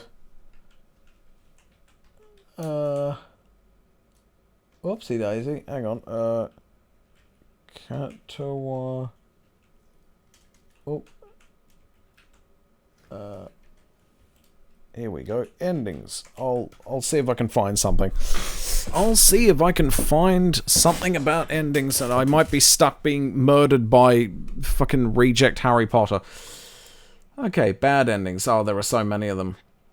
How many endings are there? I might just be stuck on this one, and I'm playing the whole game again for this shit. Let's see. How do I get... is it hard to get them? How many endings are there? Okay. The deep end! Oh my god, the deep end is the one. Okay. And then... we die. And then we die. Yeah, there we go. Not sure where this goes. Game over. I can see the night sky as I turn over in the air. The bottle floats out of my fingertips. How the fuck do you avoid this? Ah, yes, this scene. The one that where some fans hold the misconception that Kenji murders his sailor by pushing him off the school roof, which they likely conflated with the scene in Emi's route where Kenji mentions that pushing someone off a roof would be the best way to kill someone. Oh dear. If you get this that feeling when you get this ending on your first playthrough. So, is there any way to avoid this by playing it again? Oh fuck. Well, so I'm dead. Still a better love story than Shizune's route. Oh dear. I kind of get that reference. This seems like death seems to be our ending, unfortunately. We've got a secret bad ending. So we actually got a secret ending? Holy shit. Oh god, I wish there was a guide for this shit, though. That'd be great. Follow the flowchart. Small spoilers because... oh, okay, there's a flowchart. Okay, I could skip dialogue, I guess. Let's see, just passing along, etc., etc. Okay. Let's see if we can find this. Oh, this is an old site. It might not even exist anymore. I guess we'll have to wait and see. Oh, no, here we go. Act 1. Oh, yeah, this is like a full-on guide. I better bookmark this site. I want to get one waifu today. This is ridiculous. I'm going to put this in other bookmarks. There we go. Right. The full flow chart. Well, let's have a look. Well, I'll put it on the screen so everyone can actually see what we're doing. There we go. Oh, not found. Uh-oh. That's not good. Well, we're out of luck. Shit. Uh-oh. Alright, never mind. It looks like we're shit out of luck. Our ending was we died. And it's a secret ending. How the fuck that makes any sense, I don't know. Oh dear. What's this one? Let's see. Oh, there's another link though, so maybe we'll try that. Where's our music? There we go. While I'm finding this, we don't have to... there we go. There we go. Now I'm not in silence. That's good. Let's see. Guides and walkthrough. Highest rated. Oh, they're all the highest rated. Okay, well, what's the most recent? 2014. Okay. Alright. Routes and endings. Emi's route. Okay, well, I want me some Lily, so let's go see how we get that. I can skip dialogue, right? Here we go. How to reach it. Statistically speaking, Lily's route is just as frequent as Hanako's route. 40 out of 1,232. What? Oh god, there's a lot of numbers behind the scenes. Oh my goodness. Reach it the same way as Hanako's route. The only difference is the very last decision point in the chapter. Part 2. Pick, go for a walk into town. I went for a walk with her in town. She didn't give a shit. In In the nursery, ask about the library. I guess I could skip dialogue and just get to the end part, right? Let's try doing that. I sure want to... Yes, there we go. Rightio, let's try this again. We're gonna have to skip some things. How do we do that? Keep skipping after choices. Skip unread text. There we go. Oh, what are the oh, is there a way to skip all that stuff? Keep skipping after choices. Well, I don't want to do that for all of them, do I? I guess I'm just going to have to press this button a billion times. Alright. I am not walking away without a waifu. Oh, God. How do we auto-play this? Oh, there we go. It's just the tab button. So here's our dumb waifu. She told us that she liked us of all things, and, you know, I just kind of collapsed and I'm fucked. So here we are in school. We arrived here and, let's see. Do you want to introduce yourself to the class? Yeah, of course. There we go. So, in the nursery, ask about the library. Okay. Oh god, these two. I did not want to see these two again. Apparently there is an ending where you can get Misha, but why would you want to, honestly? Okay, I think I got everything I need to know. Ask about Shizuni's deafness. Ask about the library. Here we go. Oh yeah, is there a library in the school? Lately I've gotten into reading a lot, so I'd like to check it out. Misa gives the kind of frown that makes it clear she doesn't consider reading a healthy hobby, but then picks up her smile again. Alright. There is. It's in the second floor. We can show it to you sometime. Thanks. So what else are we looking for? Let's see. In the nursery, ask about the library, then not. What?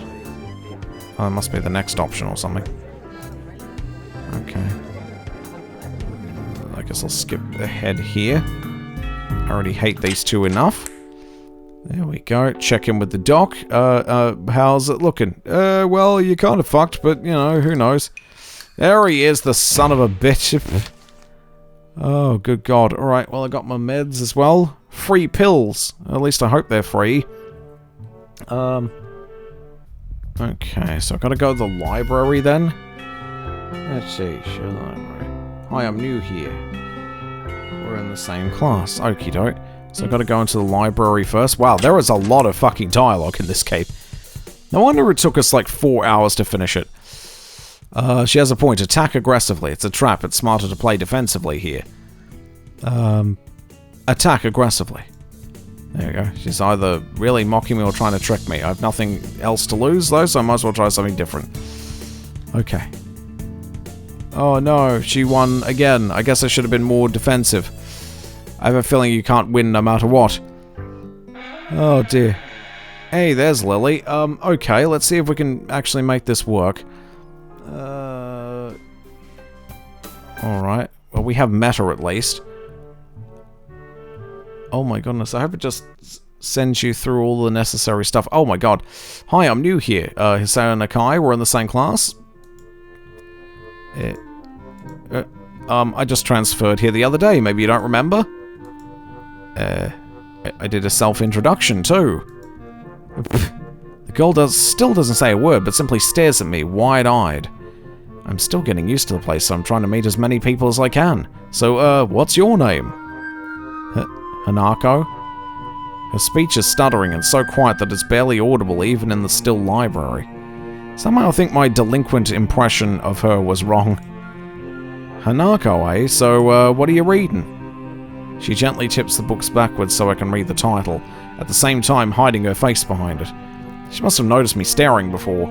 Life of Pi. I've never heard of that before. What's it about? A boy and a tiger on a boat? I can see this taking some time. Sounds interesting. Is it any good? She nods from behind the book but stays silent. She looks kind of tense. A bit like Yuko earlier, but in a different way. More like petrified with terror, I'd say. Okay, bizarre and surreal. She wasn't cute or... In the nursery, asked about Shizune's deafness. Okay, I'll keep that in mind. I don't even want to hook up with Burnt Face Girl. Okie doke. Oh, you again. Every time I see you, I just think of you accidentally killing me. Alright, apparently this doesn't matter. She wasn't cute. Oh, hang on, it puts a tick next to something we've already selected. She wasn't cute. Not exactly cute, no. There are a lot of cute girls here, a strangely disproportionate amount. I believe this is one of the dark secrets of this school. The dark secret of this place. All waifus, but they have problems. Oh dear. So... Oh, I did the right thing. I was supposed to say she wasn't cute. Or in the nursery ask about Shuzune's deafness. Or I think I got everything I need to know. Okie doke. Anyway, I don't want to talk to you, Kenji, because last time I chatted with you extensively, I died. Oh dear. Oh, there's Hanako again. What to do? Read my book, wait for Shizune and Misha to come to a decision. Is that what I want? Ask about... No, that's not it. I think I got everything I need to know. I guess I could just read my book then. It doesn't say anything. I didn't mean to startle you, no. I guess I'll just read my book then. I do what I always do when I don't know what to do. Like now. I've already started on one of the books I borrowed yesterday, and it took me and took it with me to school to fill the empty moments between classes. Alright, let's skip some more things. Oh god. We knocked over knocked over Emmy. She'll be alright. She's always running in the hallways. Okay. Ah, God, David Tennant's being assaulted by Misha, who was just the worst. There we go. And then we got Rin, who's a bit of an oddball. We're doing the Lily route, so I don't care about it. I don't care about it. Oh, there's so much dialogue, though. Oh, I'm glad I decided to get this done early. Okay. Let's see. Can you promise me to be more serious about this from now on? Yes. Is there anything else? Yep. Okay, yes. I promise definitely. That's certainly not a lie. Alright, we're going to hang out with Rin some more. For some reason, we're just doing that. Oh god. I gotta wake up and I gotta run around with Emmy. She's training me to be stronger in the chest.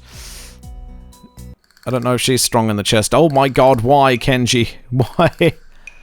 I forgot this part. I turn away from Kenji and start practicing frowning faces in a mirror so that I can figure out what kind of frown will best express my emotions. He can't see me from this distance anyway, which unfortunately means that he just keeps on ranting without any regard to sense or sensibility. Yeah, there is a war going on, a war not many people know about.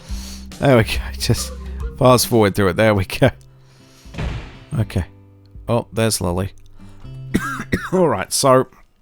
I'm thinking... Oh my god, oh, they hate each other so much. Cut me and Lily some slack. Don't drag me into this, I've done my part. Is that a thing? Ask about deafness. Or I think I got everything I need to know. Well, I'll defend Lily some. So we'll go with that. Hey, I'm the new guy, remember? It's not like I could have done much if I wanted. That's right, you shouldn't expect a transfer student to jump right into it on his first week. Lily taking my side feels oddly comforting, so I decide to back her up too.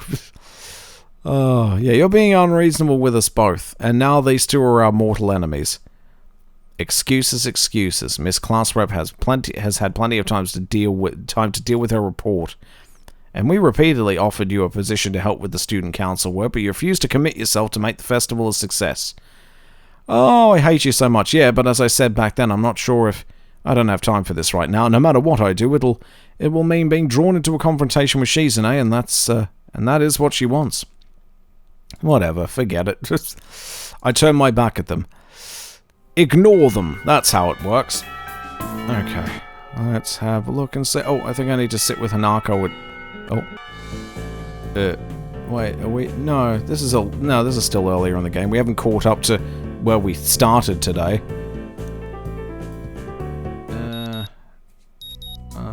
Deafness. Okay, well, we'll see. Okay, take it easy or go for it. Okay, it doesn't say anything here, so... Okay. Oh, yeah, there it is. Go talk with Hanako. We didn't have lunch, though. Exercise. Take it easy. Don't collapse. There we go. Mind your steps. Sorry if I'm not in a very good condition. You go, Emmy. You're a lot better than I am at this shit. Okay, there's a lot of options that I haven't seen yet for some reason.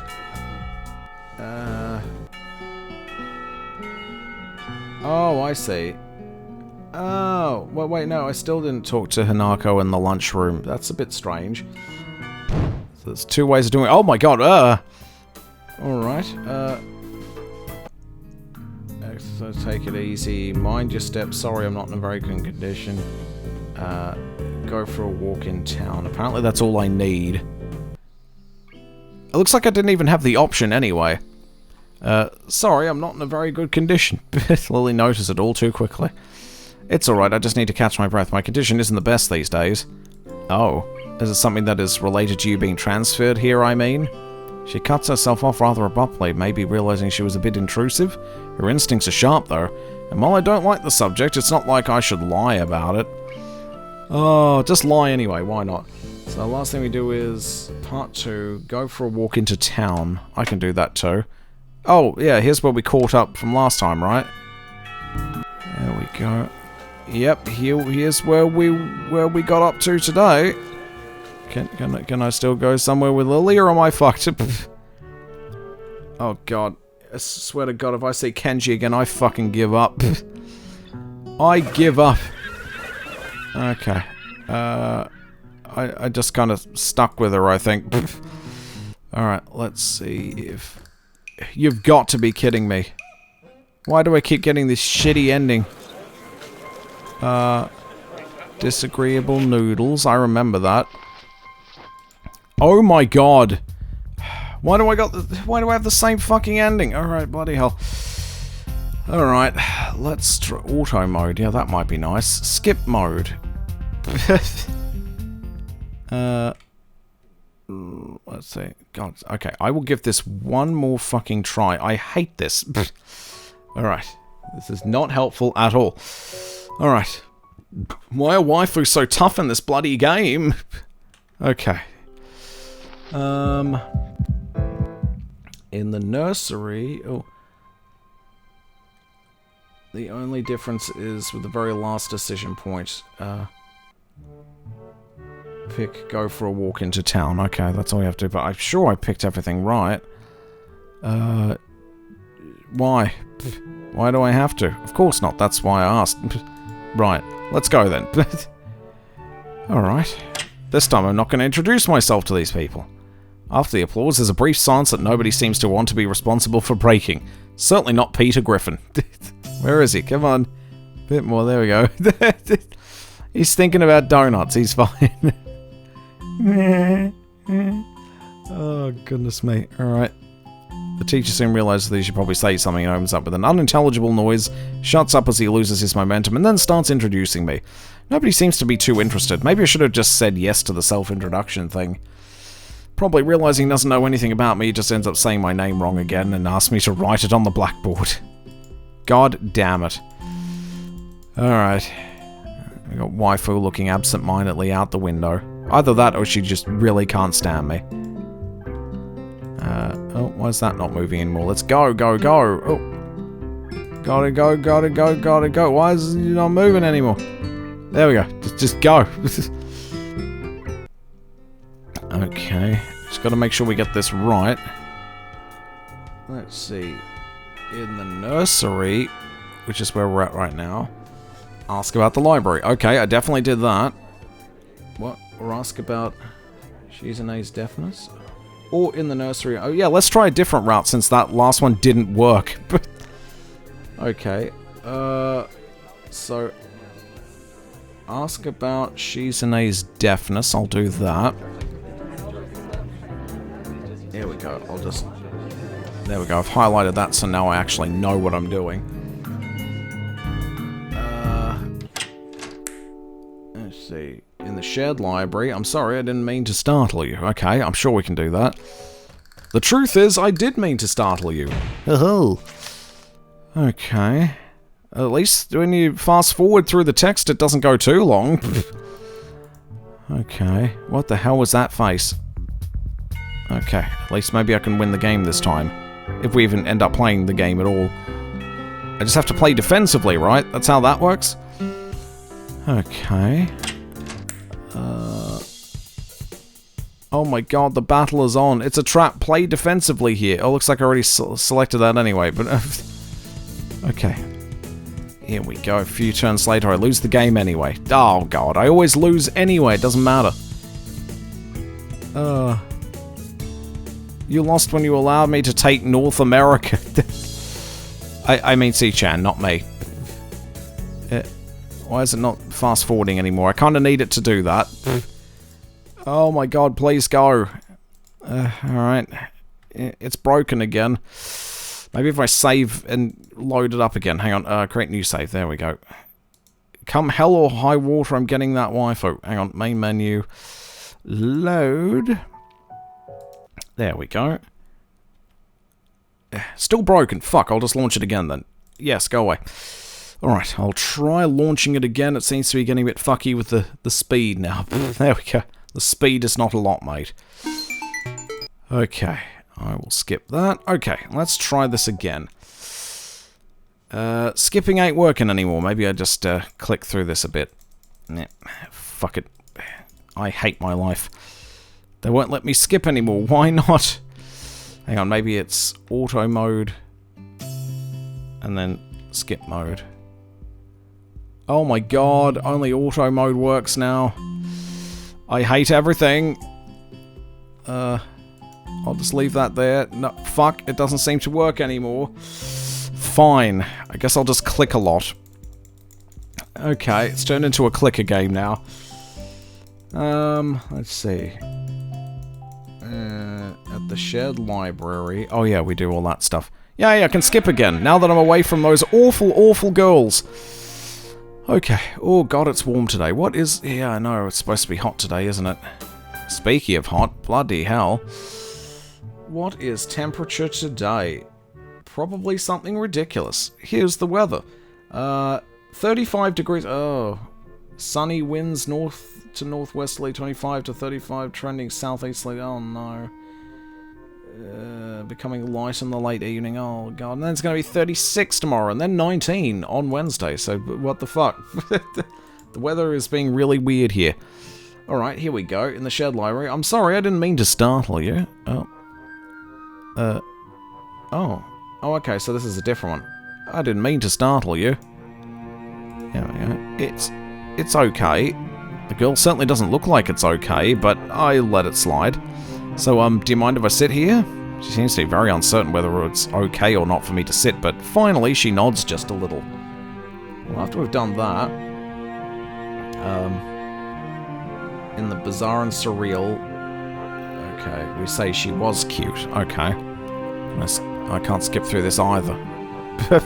Oh yeah, because it's a new scene, I guess. I take the seat next to her and she hides herself behind her book. Life of Pi. Wait, we've seen this before. Why can't I skip it now? Oh god. I won't do this anymore now. I have to skip everything manually. I hate it. I gotta go do something. Off she goes. Without warning, Hanako takes off and runs towards the counter. Her hair-like takeoff catches me so off guard, I don't manage to go after her until she's had a good head start. Oh good, I can skip again. There we go. She just ran off. The most offending thing I can think of was that I might have looked at her general direction a few times. Well, she is a very timid girl. You have to be very careful around her. She can be very jumpy, I think. And she's not accustomed to talking with other people. Isn't that a bit strange? I wonder. It's just how she is, I think. Yuko doesn't sound all that convincing. Then again, maybe this is just the norm around here. Everyone has their own problems, or else they wouldn't be here. But how should I deal with these people? Forcing myself to act overly casually only makes me feel phony. Like I was supposed to be ignoring the elephant in the room. You're referring to the fat girl in the library? Oh my goodness. Yuko fidgets, looking like she wants to say something, but resists it. I think it's an elephant only if you feel that way. I guess she doesn't have a good sense of self-restraint. It makes me smile, and she blushes heavily. What? Did that sound stupid? No, it sounded really wise. I guess you're right. It's all about... it's more about me than anyone else. Neither of us had anything to add, so Yuko fills the silence by shuffling some papers around. Why can't you have Yuko? She seems alright. She's got boobies. Why not? People who have papers on their desk really like doing that. Oh, thank God I can skip things again. Oh, Kenji's here. Alright, this time I have to say, there we go, she was cute. There we go, just double checking, yep. There we go, she was indeed cute, I guess. I knew it, there are a lot of cute girls here. Okay, lunch evolution theory. Go talk with Hanako. Okay. Yay, I can skip again. Alright, everything's fine, everybody. Everything's okay, we can skip again. Come hell or high water, I will be leaving this school with a waifu in hand. Oh, here we go. Let's see. Go talk with Hanako. Oh, yeah, don't read my book. Talk with burn face waifu. There we go.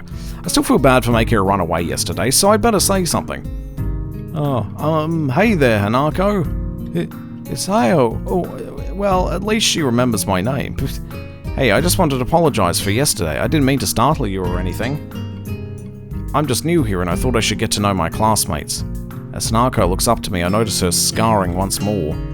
It's a little bewildering that you can barely notice it from across the room, but it's so noticeable from close up. That's okay. It was my fault. Nah, that wasn't anyone's fault, it just kinda happened. So, are you waiting for someone? I saw you looking at the door before. Yes, Lily. Oh, you mean Lily the blind girl? The one that I'm trying to bed? Hanako only nods in response, but I can't help but wonder if defining people through their disabilities is a faux pas of the worst kind or just normal here. I guess that explains why Lily took off after her yesterday. She seems like a nice girl. Are you two friends? Yes. As if hoping for Lily to appear, she checks over her shoulder again. I think I'm making her nervous again. I hope I'm not disturbing you right now. No, that's not it. It's just easier if Lily doesn't come here. Oh, because it's hard to get around the classroom? Not really. Hanako's gaze drifts past my shoulder and towards Shizune. Shizune? Hanako nods again. What about her? Don't they get along? Hanako shakes her head. Clearly this is something she doesn't want to talk about. It does make a strange sort of sense, Shizune and Lily not getting along so well. Communication between the two would be all but impossible. It's hard enough talking to Shizune through Misha, but when you can see whose hands are talking... Oh dear, Hanako is so focused on Shizune that I'm the first to notice Lily at the door. Oh, she's here now. Oh, Hanako spins around to confirm this. Upon seeing Lily, she moves quickly to the door. There she is. Lily, oh. Ah, Hanako, good morning. Is the president here? Yes, he's here. How's it going? Hey, I don't know why I'm here, but I'm gonna go home now. This sucks. Not the greatest. Listen to these jerks. There's so many. I will say this. There are a lot of waifus here. It's great. I'm gonna come. Yes? Hanako glances over her shoulder at Shizune again, as if to confirm she can't hear them, even though that's impossible. Oh, I suppose we'd best be off then. Lily's sigh in a tone of what seems like frustration makes me raise an eyebrow. I guess there's some kind of enmity between the two. It's intriguing, but that's not really something I'd ask about. I'm sure if they wanted me to know, then they would tell me. Well, it's only my third day here. I should be trying to make friends, not finding out why people are enemies. Still, it's a little funny to find out that the school has little feuds, just like my old high school. Even if people are more tolerant of others, they're still going to get on each other's nerves. Hey Lily, how are things? I'm sorry I made you run off yesterday. Oh my, is that Hisao? I didn't realize you were there. Great, she didn't even notice I was here.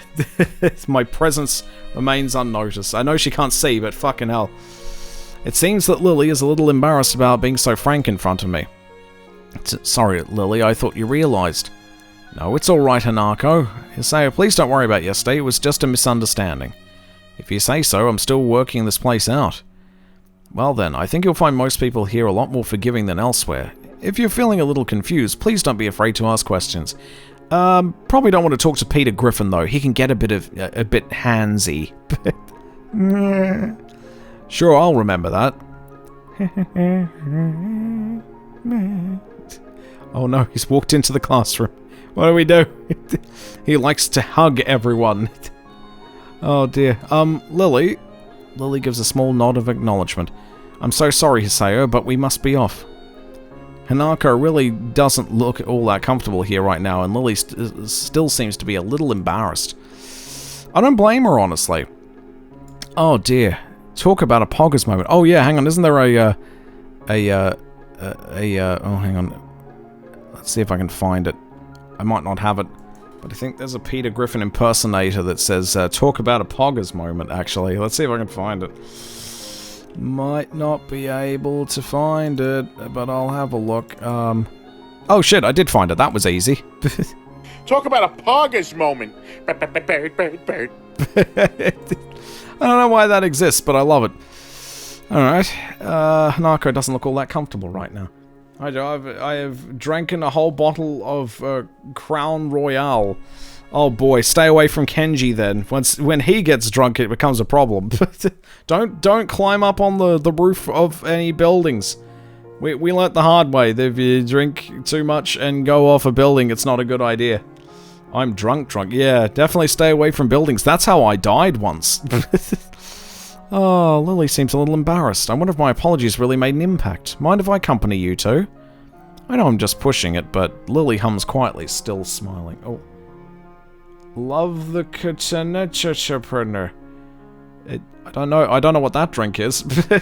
Is that cognac? Is that cognac? I'm not sure. I'm sure that we would accommodate you, can't we, Hanako? She looks at Lily, then me, and then freezes, wide-eyed. Sure. Well then, shall we go? Oh, content. Oh, I thought that was a drink. Oh dear, I thought that was a drink. Although, you know, if I was in the business of making, like, you know, streamer drinks, like energy drinks, I think I would call my energy drink content.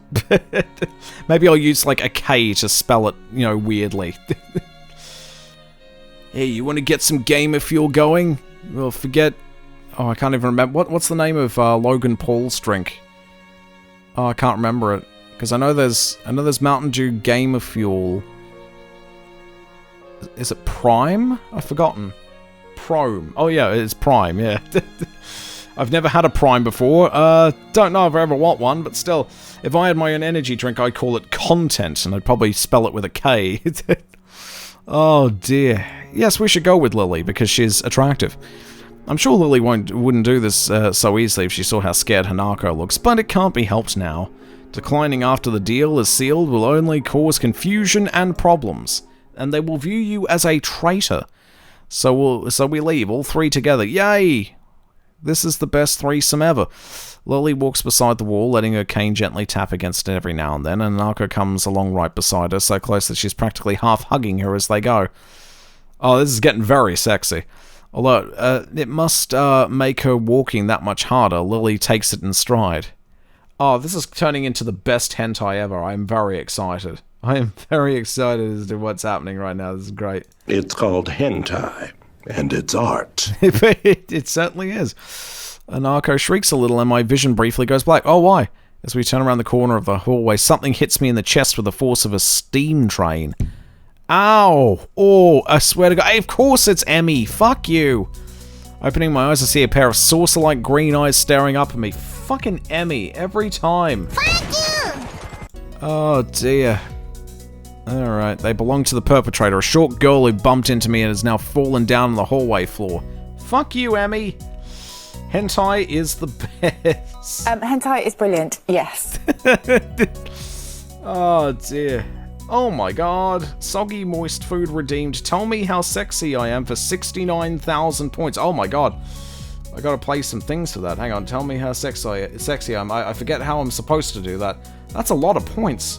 That's a lot of points. Let me just get a reminder. It's been a while since anyone's actually redeemed that. There's this one too. I like this. I love you. Let me just have a look. 69. Oh, there it is. Oh, that's not the 50,000 one, is it? No, the 50,000 one is the Proclamation of Love Undying. Okay, so then what's the other one then? What's the other one?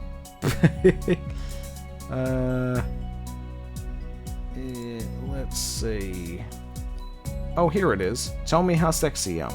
I will inform you how good you look today with my mouth. I shall. You are looking spiffingly fantastic this evening today. Well, maybe it's the morning, I'm not sure. Whatever clothing or lack of clothing you have on, it looks bloody good on you. It's fantastic. Oh dear, you are a wonderful thing, and I hope that you continue to be wonderful. You look fantastic today. Hey, have you changed your hair? Perhaps gotten new dentures? Oh dear, we also got a random Joe's fact as well. Alright, let me think. Random Joe's fact. Or it can just be a random anything fact. Okay, random Joe's fact. Or how about this? My left kidney is slightly smaller than my right kidney. There you go. That's a dumb Joe's fact, but there it is. It's true though, by the way. It doesn't cause me any problems, but I've had a scan and they're like, you know, the left one's a little bit smaller. Doesn't appear to be like scarred or anything like that. It's just slightly smaller for some reason. I don't know why. Hasn't caused me any issues, so I guess I'll be okay. I'll keep an eye on myself just in case. Oh dear, fucking Emmy though. There's a reason why I'm not going to tap Emmy, as adorable as she is.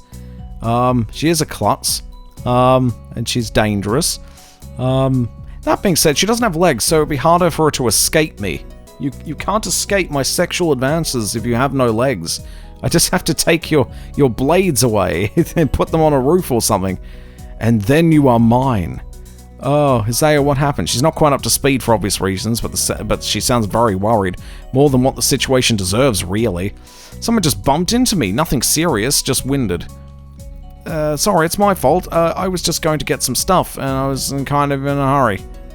Oh, that someone here is Emmy, isn't it? The little girl coughs quietly and shuffles her plastic or metallic feet, looking down at them before saying anything. Hi, Lily, Hanako. I guess the girls know each other. Well, why wouldn't they? Do please try to be more careful. You might be sturdy enough to endure these sort of accidents, but there are people who aren't. I'm fragile. The girl blushes and starts to fidget nervously, like a little child caught misbehaving. It's so cute, I find myself smiling. I know that. I was just... I gotta go. Teacher'll have my head. I promised help with printouts, but I went running instead. Sorry, I gotta change and everything. Bye. You can hear her little blades going... Before any of us can say a thing, Emmy has already bolted away, leaving the hallway eerily quiet. Does that kind of thing happen often around here? There are more rules in Yamaku than usual for running in corridors. But that really stops Emmy, it seems. She shakes her head weakly and offers a slight composed smile. I don't think there's anything we can do to stop her, I'm afraid. Shall we be off then? I guess. Lily heads off along the hallway and Hanako hurries after her. The route to the room the two use for tea is fairly simple to retrace, being still fresh in my mind from yesterday. Oh, we're going to have some tea. Hang on, I've left my... There we go, I left my thing there. Go talk with Hanako. I might have already done that. I'm not sure. I think we've already seen this scene. Oh, I can't skip anyway. God damn it. Before I even open my small bag of food, Lily's busying herself with her thermos. I thought that was tampons for a second there. No, thermos and tea bags. Tampons and tea bags, as Hanako is setting out both of their lunchboxes. So, is this what you meant by coming here almost every day? Yes, Hanako and I usually have lunch here. It suits both of us, so we ended up using this room regularly. Oh, I can't skip it. Why? Probably because new scene. After seeing Hanako's reactions to me over the past couple of days, I can understand why that is a boon. That and Lily being able to get some quiet time away from her class as well. I take my seat last after Lily's poured the tea out for us both and sits down. The more time I spend with these two girls, the more I think they're a perfect foil to Misha and Shizune. I look all suspicious. Very rarely you get to see the main character there, but he's just like, huh. Ah, no, burnt-faced girl and blind girl are kind of cool. Even without a voice, Shizune is direct and brash, and Misa seems to get along with everyone except me. On the other hand, Lily's soft-spoken and relaxed, while Hanako seems to be the shyest girl I've ever met. So how are you faring in Yamaku, Hisao? You seem a bit flustered before. Apart from getting lost every now and then and being crash-tackled outside my classroom, fine, I guess. You look pretty hurt before. Are you really okay? For a brief moment I considered telling Hanako and Lily about my condition, but then I hold it back. I can't tell why, but for some reason I feel uncomfortable talking about it to these relative strangers, even if they've been pretty friendly. And even if one of them is incredibly hot. Yeah, it's nothing. I was just a bit startled. Fucking hell. Judging from the two girls' expressions, I don't think that they're buying it, but in what I assume is their way of respecting my privacy, they don't press the matter. Oh, dearie me. I guess that's one of the unwritten rules around here. Don't ask, even if people's conditions are obvious, like Hanako's. But there's still bound to be a story involved. I wonder how Hanako got burnt. Everyone has these things and they don't feel comfortable talking about, and I think everyone here recognizes that. So, how long have you been in this school? You both seem to know your way around pretty well. Well, I've been here since the start of high school, but only moved into the dormitories a year ago. Hanako joined at the start of high school as well, and moved into the dormitories when she did, if memory serves me right. That's right, since high school. So you've known each other since then? Since I moved, yes. Hanako lives next door to me, so it's only natural, right? Right. Yeah, of course. Living next to someone's probably reason enough to befriend them, though I'm guessing that Lily's blindness played a part in that as well. Can't imagine Hanako easily making friends with someone who has to deliberately avoid looking at her scars. But the immediate conversation dried up, we start to eat our lunch. Oh, thank God. It's well past snacky time as well, I hate my life. It isn't long before the bells are signalling the end of the break. Like me, the girls packed up their lunches as efficiently as they set them out. Well, I guess I better be off. Are you going to go with Hisao, Hanako? Hanako looks up at me and for a second I see that she's considering skipping class. Maybe just to avoid walking into the classroom with me?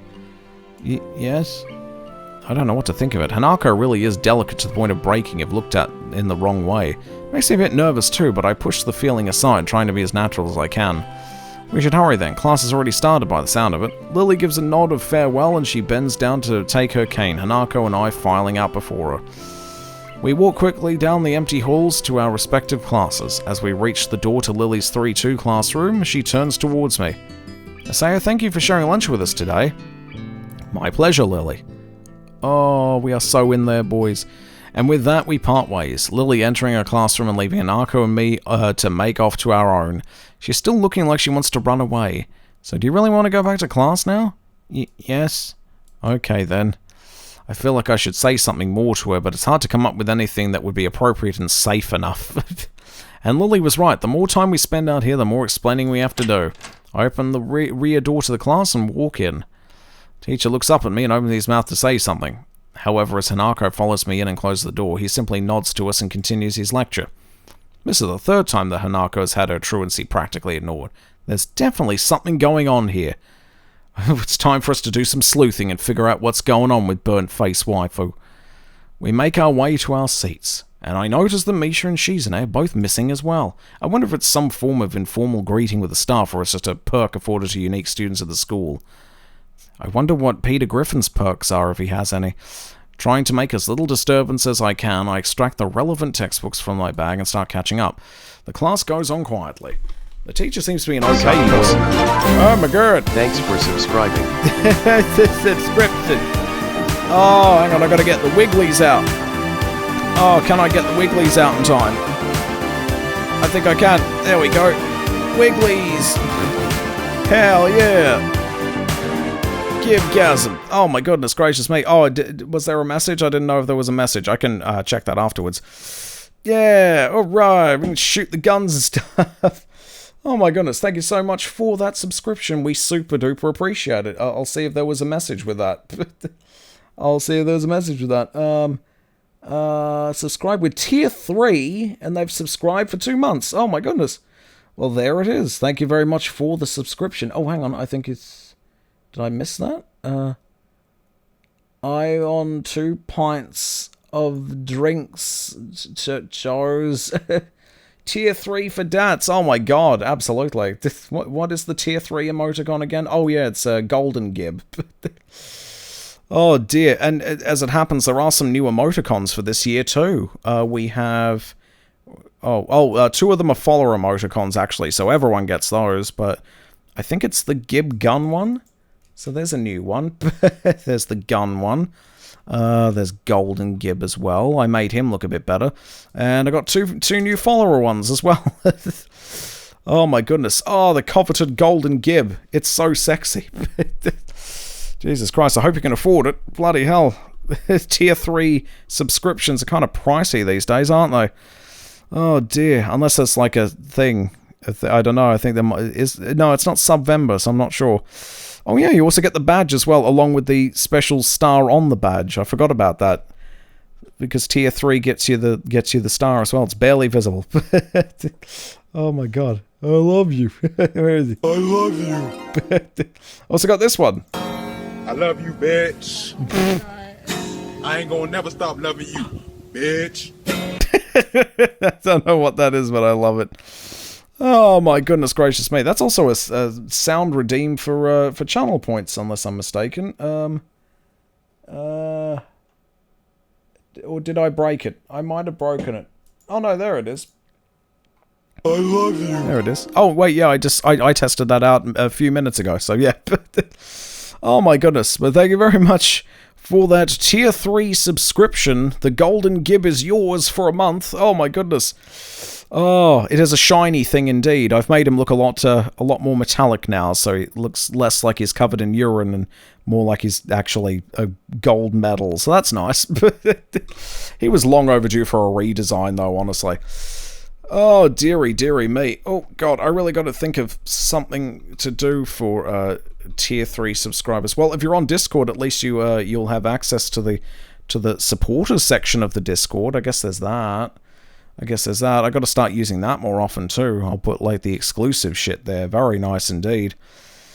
Oh, here we go.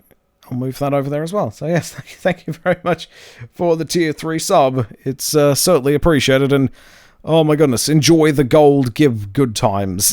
Gold give good times. Oh dear. Oh, and now back to our regular scheduled programming where we're trying to doink a blind girl. I went for the blind girl because A, she's hot, and B, she's blind, so that's gotta come in handy, right? Okay, the teacher seems like an okay person despite the weird first impression I got, and the material is relatively interesting. Relatively. However, the way he teaches is really bizarre. It's as if he expects that everyone is a natural genius. Oh god, those kind, yeah. When the final bell sounds, I realize that there's still a lot of time left in the day, and I'm left wondering what to do. It's odd. At the hospital I had 24 hours a day of free time, but here filling the considerably shorter hours feels difficult. Everyone else leaves and I'm left alone with the teacher. Oh, is there a Muto route? That would be great. He's examining the assignment sheets that we were working on earlier, marking them with a red ball pen. Raising his eyes from his papers briefly, notices me and furrows his brow. What is it, Nakai? I jump at him addressing me, but I guess it's natural to spark some conversation since there's no one else around. Nothing. Thinking about what I do after school. The teacher slowly puts the cap on the pen he's holding and arranges his papers into a stack, clacking it against the desk twice. He seems very methodical for a brief moment. I'm reminded of Shizune, but the teacher is more unhurried and relaxed, much more routine. Why are you comparing Stu Pickles and David Tennant's love child for Shizune? That doesn't make any sense at all. Very different people.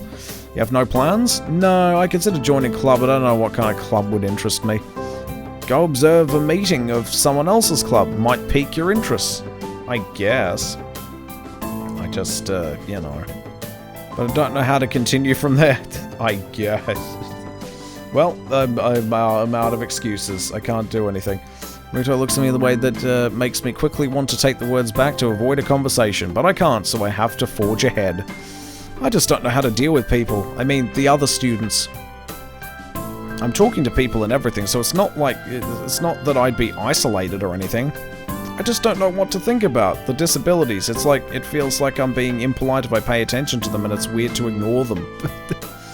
No, don't be weird.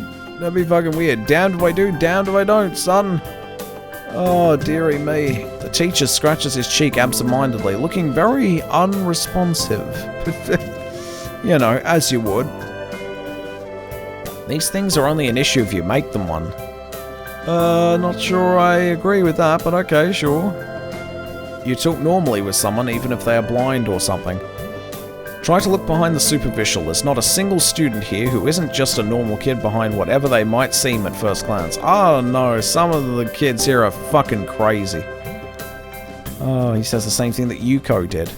I know they're right, but it's hard. How can you not consider, for example, Shizune's deafness when the only way to communicate her is through Misha?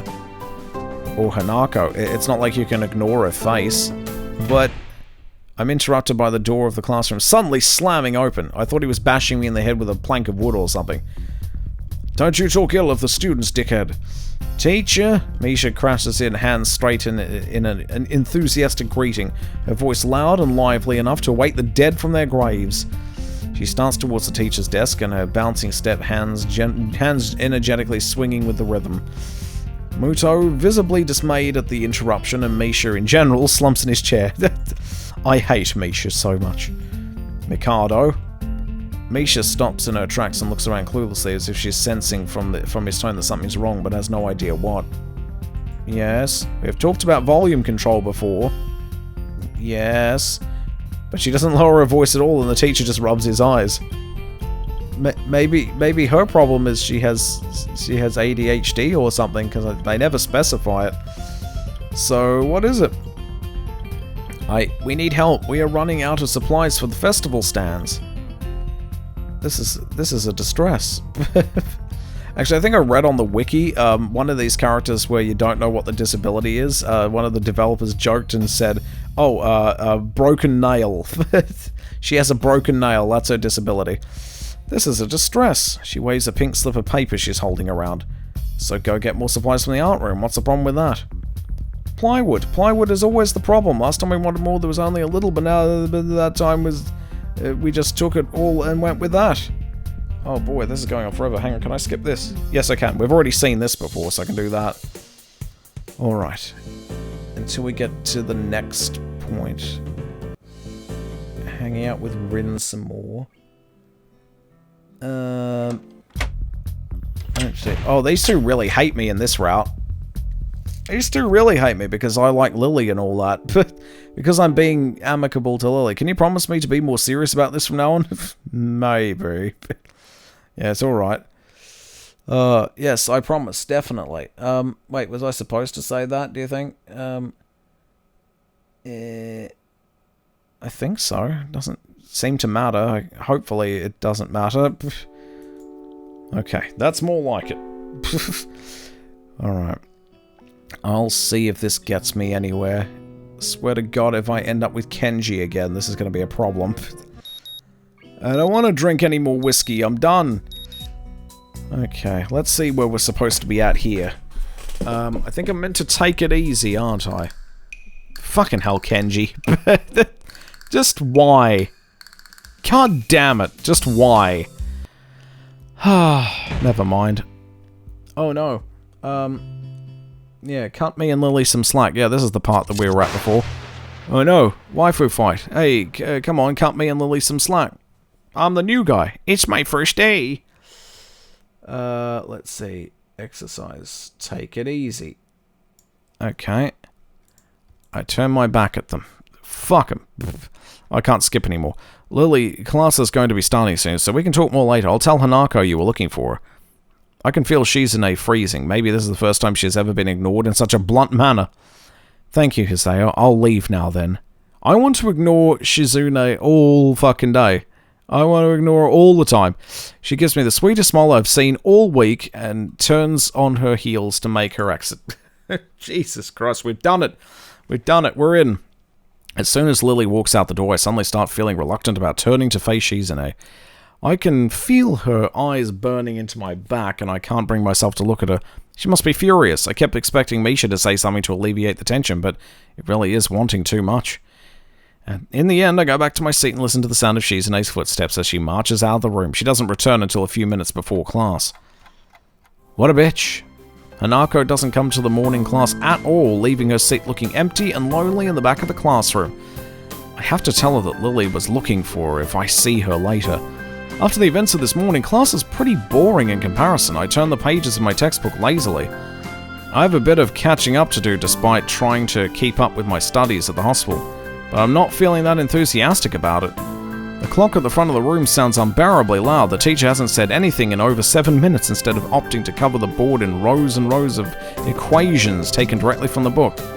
Can I skip this? I can. Good. I'm not talking to you. You are the worst waifus. You need to find her. She was looking for you in the morning, but I guess you have missed each other.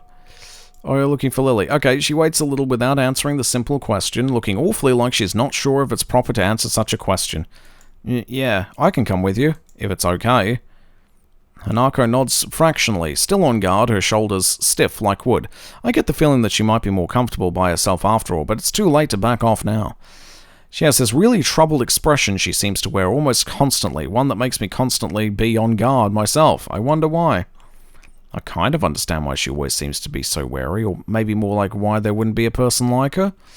But I still have no idea how I should act around such a person. It's dinner time soon. Are you planning to eat anything with Lily? Oh god, no, don't mention dinner. Dinner, cooking, fire, burn, face off. Don't do that. She nods slightly. So she must have been trying to get in the cafeteria. Well, there's something of a dinner crowd, just like the cafeteria is crowded during lunch. It's not as bad because dinner time is longer than lunch hour, but I can understand why Hanako could be discouraged from going in. I pick up my bag and we take our leave. Hanako skips a little to meet my initial pace, so I slow down to match her speed. It doesn't take long for us to be walking at a comfortable pace down the hallway. It almost feels like we're going for a stroll together, something that I can't say I've really done before with a girl. Hanako doesn't seem to be thinking the same thing though, even though we are walking at the same pace, she never comes within arm's reach of me. I guess she's still a little uncomfortable around me given how she is, there doesn't seem to be much helping it, at least for now. But we will work on it. We are going to work on it. Oh dear. Oh, let's get a quote out, because why not? There's protein stains everywhere. I don't want to leave any evidence. By Joe's Guy, 23-01-2023. Pretty appropriate for the game, I suppose? I told you I'd get a life eventually, Ma. By Joe's Guy, 14-03-2022. Oh, good, there Listen, it is. kids, 60 FPS is not what is cracked up to be. As long as you're driving the What is that car? Is it called the Tucker? By Joe's Guy, 13-10-2019. Yes, it's called the Tucker. Titties Everywhere. By Joe's Guy, Titties January 9, 2019. Oh. Ding Dong Bing Bong Somewhere Else. By Joe's Guy, Somewhere else. January 4th, 2023. Crackers. Not the White People. By Joe's Guy. Oh, I remember that stream. 30-9-2019. Yeah, that was a while ago. Well, I'll take a life. By Joe's Guy, Well, July I'll take a 4th, life. 2022. Oh, it's true. Oh dear. Oh, hello there, nobody. So we've not been doing too good with this. It's gone longer than I hoped. We did actually get to the end. We only had about like half an hour before the end, but then I fucking died and I didn't get my Lily. So, you know, we're working on that. Let's see. Oh yeah, I have to take it easy for my exercise. Hanako's head sinks even lower than usual. Have you looked somewhere else already? Just at the library I was reading. So she does spend the classes she skips at the library. Ah, so not exactly a thorough search then. Well, I've had to guess she'd be in her own class like Shizune said, right? Right. With the slightest of nods, Hanako agrees with my reasoning. God, she's being so awkward. What a fucker. It's like I need double-layered silk gloves of padding to even begin interacting with her. Some small talk might help her become a bit more used to me. It isn't hard to tell that the silence between us is hovering on the edge of both of our minds. So you and Lily usually hang out together after class, right? Yes. Hanako's pretty good. She's got a burnt face. I'm not quite sure what I expected from her answers, nor why I even asked the question. That much was rather obvious, after all. She doesn't seem like the type to cultivate a social circle either, so I suspect that Lily may well be her only friend. Must be a pain being in different classes, I'm guessing. She gives a sharp, almost reflexive nod. Compared to Lily's careful thought about her actions and speech, Hanako hastens to make her answers as prompt and short as possible. Lily comes to the classroom, though, even when she's busy. She even gives a small smile as she says it, evidently appreciating the fact that Lily goes out of her way to help her. It's pretty cute, really. There isn't any need to say more. Both of us are content with the discussions reached at the end. Hey, the Golden Gibbs. They're very sexy. As we ascend the stairs, back to the lobby, we are met by a group of students heading downstairs like a school of fish moving from one feeding area to another. Ah, school of fish, I get it. Because we're students in a school. Oh, it's all connected. They seem to be keeping mostly to themselves, but before I can notice her doing so, Hanako has moved around behind me. Hey, you alright? Just keep going. Okay, students pass us without much as a second glance, and Hanako takes up position to my side again as we enter the building, her momentary reprieve from her anxiety all but snatched away. Even as we climb towards the third floor, she doesn't seem to relax. It isn't as if I've never known a shy person before, or even shy girls, but Hanako seems to be pretty far beyond what I call normal in her fear of other people. If it weren't for Lily acting as a mediator, I doubt Hanako would have been able to walk beside me like this. She seems pretty shut down in the presence of others. Tell her you love her, she'll have a heart attack and die. Do it. Actually do it. I love you, bitch. I ain't gonna never stop loving you, bitch. The rest of the walk up to Lily's classroom continues in strained silence while I rue her inability to socialize at all. God damn it. After we make our way up the stairs, the noise coming from Lily's classroom is audible from halfway down the hallway. I wasn't expecting such a din at all. Well, I guess we found her. This wasn't hard. Did Hanako come here first and then come to me for backup, I wonder? Well, if that's true, then at least she's starting to trust me a little. That can only be a good thing. Eventually, the two of us reached the door to class 3-2, with Hanako less than subtly positioning herself behind me. I thought that said poisoning. Positioning herself behind me as I opened the door. Oh dear. Have a debt. Oh dear. I don't know if that's English. Have a debt. Oh dear. I'll try a translate of that. Let's do a quick translate of that and figure out what it is. Let's see. Here we go. Let's give that a try. Detect language. Nope. Okay. Well, Google didn't detect that as a language, so I don't know if it's real or not, unless Google doesn't like your country. Oh dear. Oh dearie me. Oh no, I got rid of the page. No, there it is. I still haven't taken my exercise yet. Inside a hive of activity, seemingly every student in class talking at once as they work hurriedly on their separate tasks. Going by the paint cans, decorations and banners being made, it must be for the upcoming school festival. Yeah, Sports Fest is coming. Oh, we can see Osaka bury her head in the powder. I guess my first priority should be finding Lily. I mean, Osaka really should be at a school like this. There, finding her among the din is surprisingly easy, not the least because of her looks, I guess. With a couple of students gathered around her as she stands to the front of the class, she seems to be in charge of the preparations, or at least busy organizing them, carefully negotiating a path through the various students hunched over the floor for lack of desk space. I raise a hand entirely out of the habit as we finally reach Lily.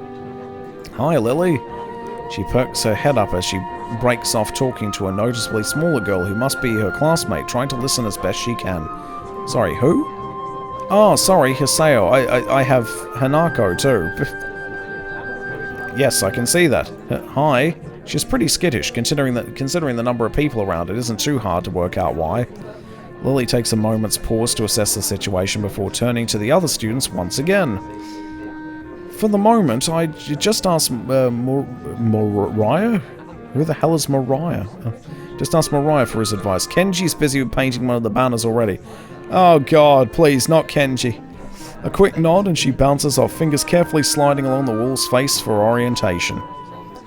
Wait, Kenji? That Kenji? I quickly turn about, leaning to the side to see past Hanako. Sure enough, in a corner of the room, Kenji's hunched over a sheet of cloth as he paints it. His eyes remain only inches from the brush, reminding me of how close he has to be to make out my face when I met him.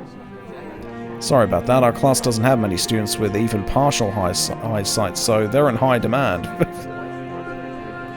Oh dear. That's right, Class 3-2 especially for students with poor vision. Preparing for the festival must be pretty arduous for them. Need a hand? I could give you help if you need some. Maybe Hanako could too? Oh dear. Jegsnaka Norsk. That's gotta mean something. I wish I knew what that was. Oh. Yeah. Let's see if Google Translate has better luck with that one. Here we go. Wait, hang on, I can just load up the page again, can't I? I have no idea what I'm doing anymore. Here we go. Google Translate. There we go. And then paste. Nope, still nothing. Is that Klingon? Where is that? Is that Klingon? Is that Redguard? I don't know. A chance to set her mind on something would do her good, but I doubt she has the courage to ask outright. She quickly nods in affirmation afterwards, so I'm confident I made the right move. Lily gives a noticeable sigh of relief. Oh, that's good. This might actually get finished before everyone goes off to dinner now. Would you be able to help the person painting the main banner? It's a big ask. Well, it's a big task for him to do, but nobody else can help. Kenji? Sure. She seems surprised that I know him. I can't really blame her. I take it you've met? Our rooms in the dorm are right next to each other. Our rooms in the dorm. Hard to miss each other, really. Well, it's good to see that you're getting friends so fast. Friend? I wonder if that's the right word to use for him. He got me killed! Hanako's silence during the proceedings reminds me of the reason I put her up to helping in the first place. We'll go help him then. He knows that what needs doing, right? That's right, just ask if you have any problems. Chorusing in assent, Hanako and I begin another trek across the classroom. Kenji sits crouched on the floor, his gaze fixed on the white calico in front of him. Hey Kenji. No answer. He continues dragging his paint-soaked brush along the large half-painted kanji that's sketched on the sheet in pencil. Kenji? Huh? What? Who is it? If this is the way he treats class members, it's no small wonder he's working on this alone. It's me, Hisao. Oh, right. I know that. I know that, man. What are you doing here, though? His dismissive attitude annoys me. He must be the type to really get focused on his work, hating to be disturbed by anyone until he's done, I suppose. While we talk, the sound of Hanako's footsteps as she walks out from behind me reminds me that she's here. I was just going to help with the banner, Hanako and I, that is. Hello? Oh, hey, I guess that's okay. As soon as Hanako enters the equation, his demeanor takes a complete about-face. His sudden faux hospitality is slightly unsettling. Oh right, women. On second thoughts, this might not be a great idea after all. Oh, Hanako and I grudgingly set ourselves down on the opposite side of the cloth banner to Kenji, noting the several small paint tins on the ground around it. Oh my god, he's gonna freak her out, isn't he? Class 3-2. Noodle stall? You guys selling noodles at the festival on Sunday? Yeah, some stalls outside, or something. Or something? His non-committal nature sparks a fair amount of suspicion on my behalf.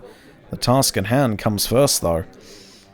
So, how do you want to split this? We do borders while you do the text, or do you want to switch? Do you want to switch and do the borders? Text is mine. You do borders. He has surprisingly strong feelings on the topic. As I reach over to grab a brush, I notice Hanako's already debating between colours to use. Oh no. Something terrible's gonna happen, I just know it. Google didn't... okay. Oh boy. Well, we'll see. I hope this isn't scat porn. I know it is the season for it, but I don't have the energy for it. But here we go. Was this a film? Okay. Oh, Danish to English translation.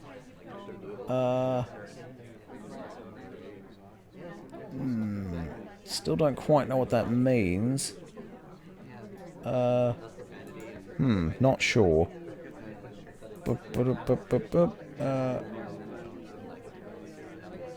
Bad, bitchy, broken, evil, foul, hurtful, ill-mannered, inappropriate, inept, incongruous, ineligible, inexpedient, inferior, malicious. I mean, all those words are very apt. All of them. Nasty, not eligible, not expedient, not qualified. Well, I am qualified, so I'll take that. I'll contest that one. Poor, ragged, yeah. Rotten, definitely. Shameful, nah, no shame. Shoddy, definitely. Sick, yes, I actually am right now. Taboo, oh, all day, every day. Unwell, yep, definitely. Vicious, vitriolic, wicked, wrong. I am so wrong. So hopefully one of those words is right. Yes, I am all those things. Alright, by the time I put the brush to the cloth, she's already started on a delicate pattern. Looks like my idea of taking her mind off everything around her worked. With a dark blue stroke, the three of us silently get to work. I'm going to paint some happier little trees and everything's going to be grand. Not before Kenji takes advantage of Hanako's working to lean towards me and whisper conspiratorially, though. Okay, man, why are you here? Hanako just wanted to help, wanted some help to find Lily, that's all. And apparently disapproves, he apparently just disapproves of my motivations. I get it. It looks like I misjudged you. You're infiltrating them, aren't you? Going deep undercover? I mean, technically, yes. Technically, yes. I should have guessed. Letting the truth slip by him would probably be better than outright lying or annoying him in any case. Is that why you're here? Obviously, it sucks, but there's no better way to get intel than going in yourself. Oh, let's go in. Oh, I love that idea. That's great. No. We gotta stick together, man. This is a harsh school and a harsh world. Yes, very harsh. He misses my true meaning as he leans back, satisfied I'm sympathetic to his cause. I better get down to work. Oh, I hate you so much. Finished. It looks like I am too. Good job. The two of us connect up the lines of our patterns. Mine being as close as a copy as I can manage of hers. Oh, we're all synchronized and shit. With a grunt, I lever myself up from the floor and look around. Aside from Hanako and myself, there's only Kenji left finishing off a sign, as well as Lily and a couple of students talking amongst themselves in the classroom. Looking at my watch, it's no surprise it's getting pretty late. Need a hand? I offer a hand to Hanako, which she uses to get herself up. As she does, I can't help but glance at her wrist. If her scars extend even to there, just how much of her body was burnt?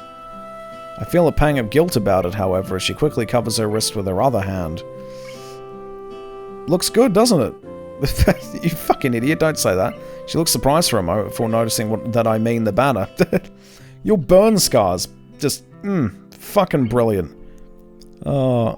It does, I guess. Her smile shows that she feels a slight sense of pride in the result, just as I do. With the floor significantly neater for the decorations being placed on desks and shelves, it's much easier to get to Lily as we cross the room. We've finished the banner, I guess that's all that needs to be done. Lily gives an appreciative nod. Thank you, Isao, Hanako, if there's any way I can thank you. Take your top off! It's fine, beats listening to sitting in my room studying at any rate. I don't mind either. She nods before suddenly remembering one last person. Oh, is Kenji still here? Just as I open my mouth, Kenji gives the answer from the other side of the room. Yeah, just finished. He carefully slides his sign onto an empty section of the shelf to dry before quickly walking past us and out the door. There we go. Google this thing.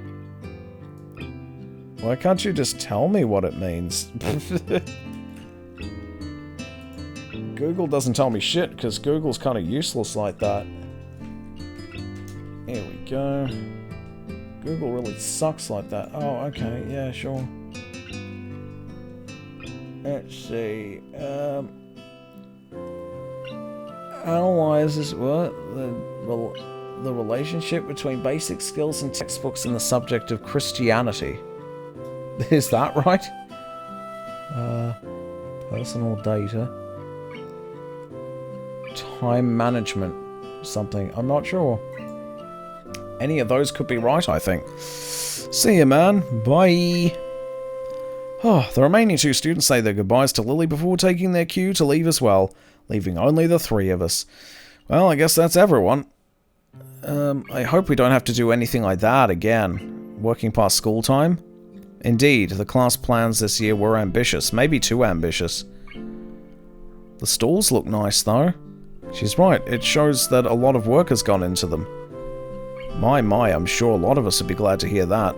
At least now there's not much work to do until the festival itself. It's definitely getting pretty late. We should go. Oh, that's probably a good idea. Are you going to go back to the dorms as well, Hisao? Yeah, I guess I'll tag along. Oh, threesome time. The nighttime lighting really makes the gardens look quite different compared to the usual look of lush greenery. Things are much more calm. Being that it's so late, the lack of students around probably helps. The odd one or two can be seen scurrying to and from the dorms trying to eke the most out of their approaching curfews, but no more. All that can be heard is our footsteps in addition to Lily's cane regularly gently tapping the ground in front of her. It's nice to finally be able to relax a bit after the mad rush during school. Without even noticing it, I let out a small yawn. Tired? Yeah, still getting used to the flow of things, I guess. The thing with Shizune took me kind of off guard, though. I gripped my teeth a little at the candid mention of their rather public spat. That said, I do want to sort out what in the world was behind it.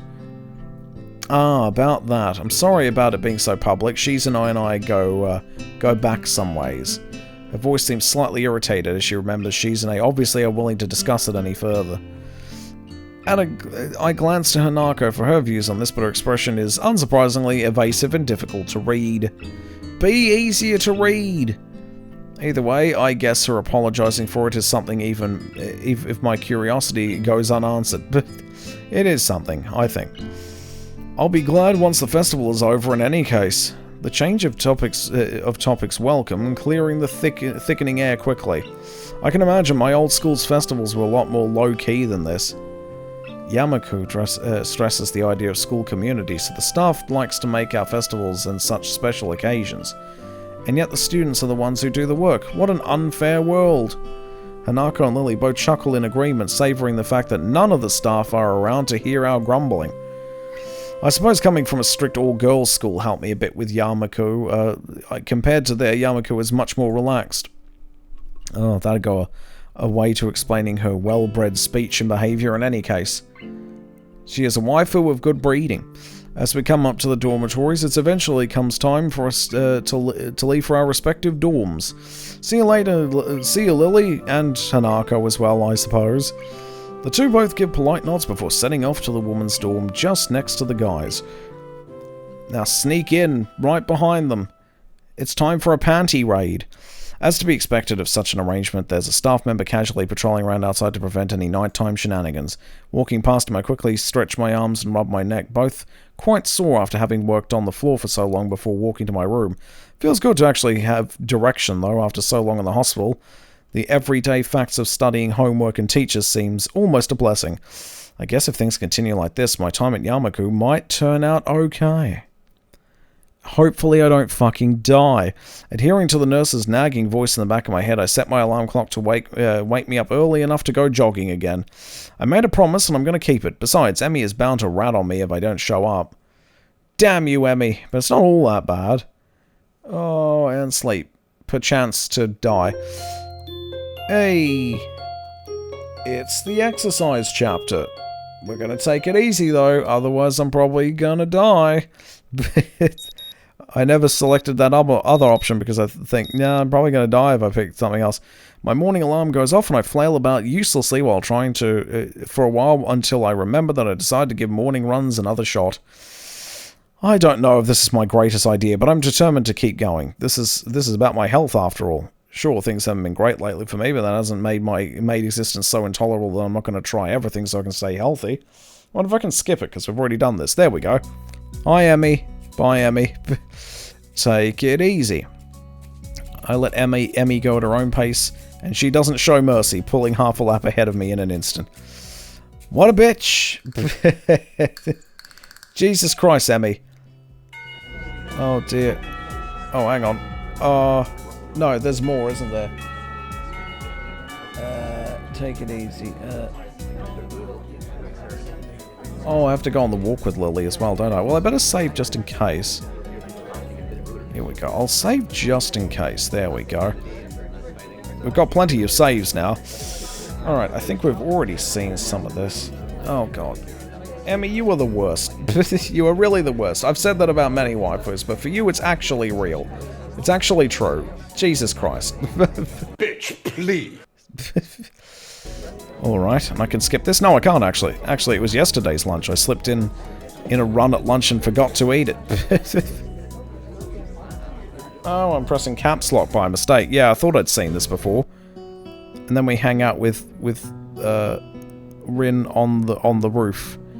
Which, I don't know, that's a good way to kill off Rin if you really wanted to.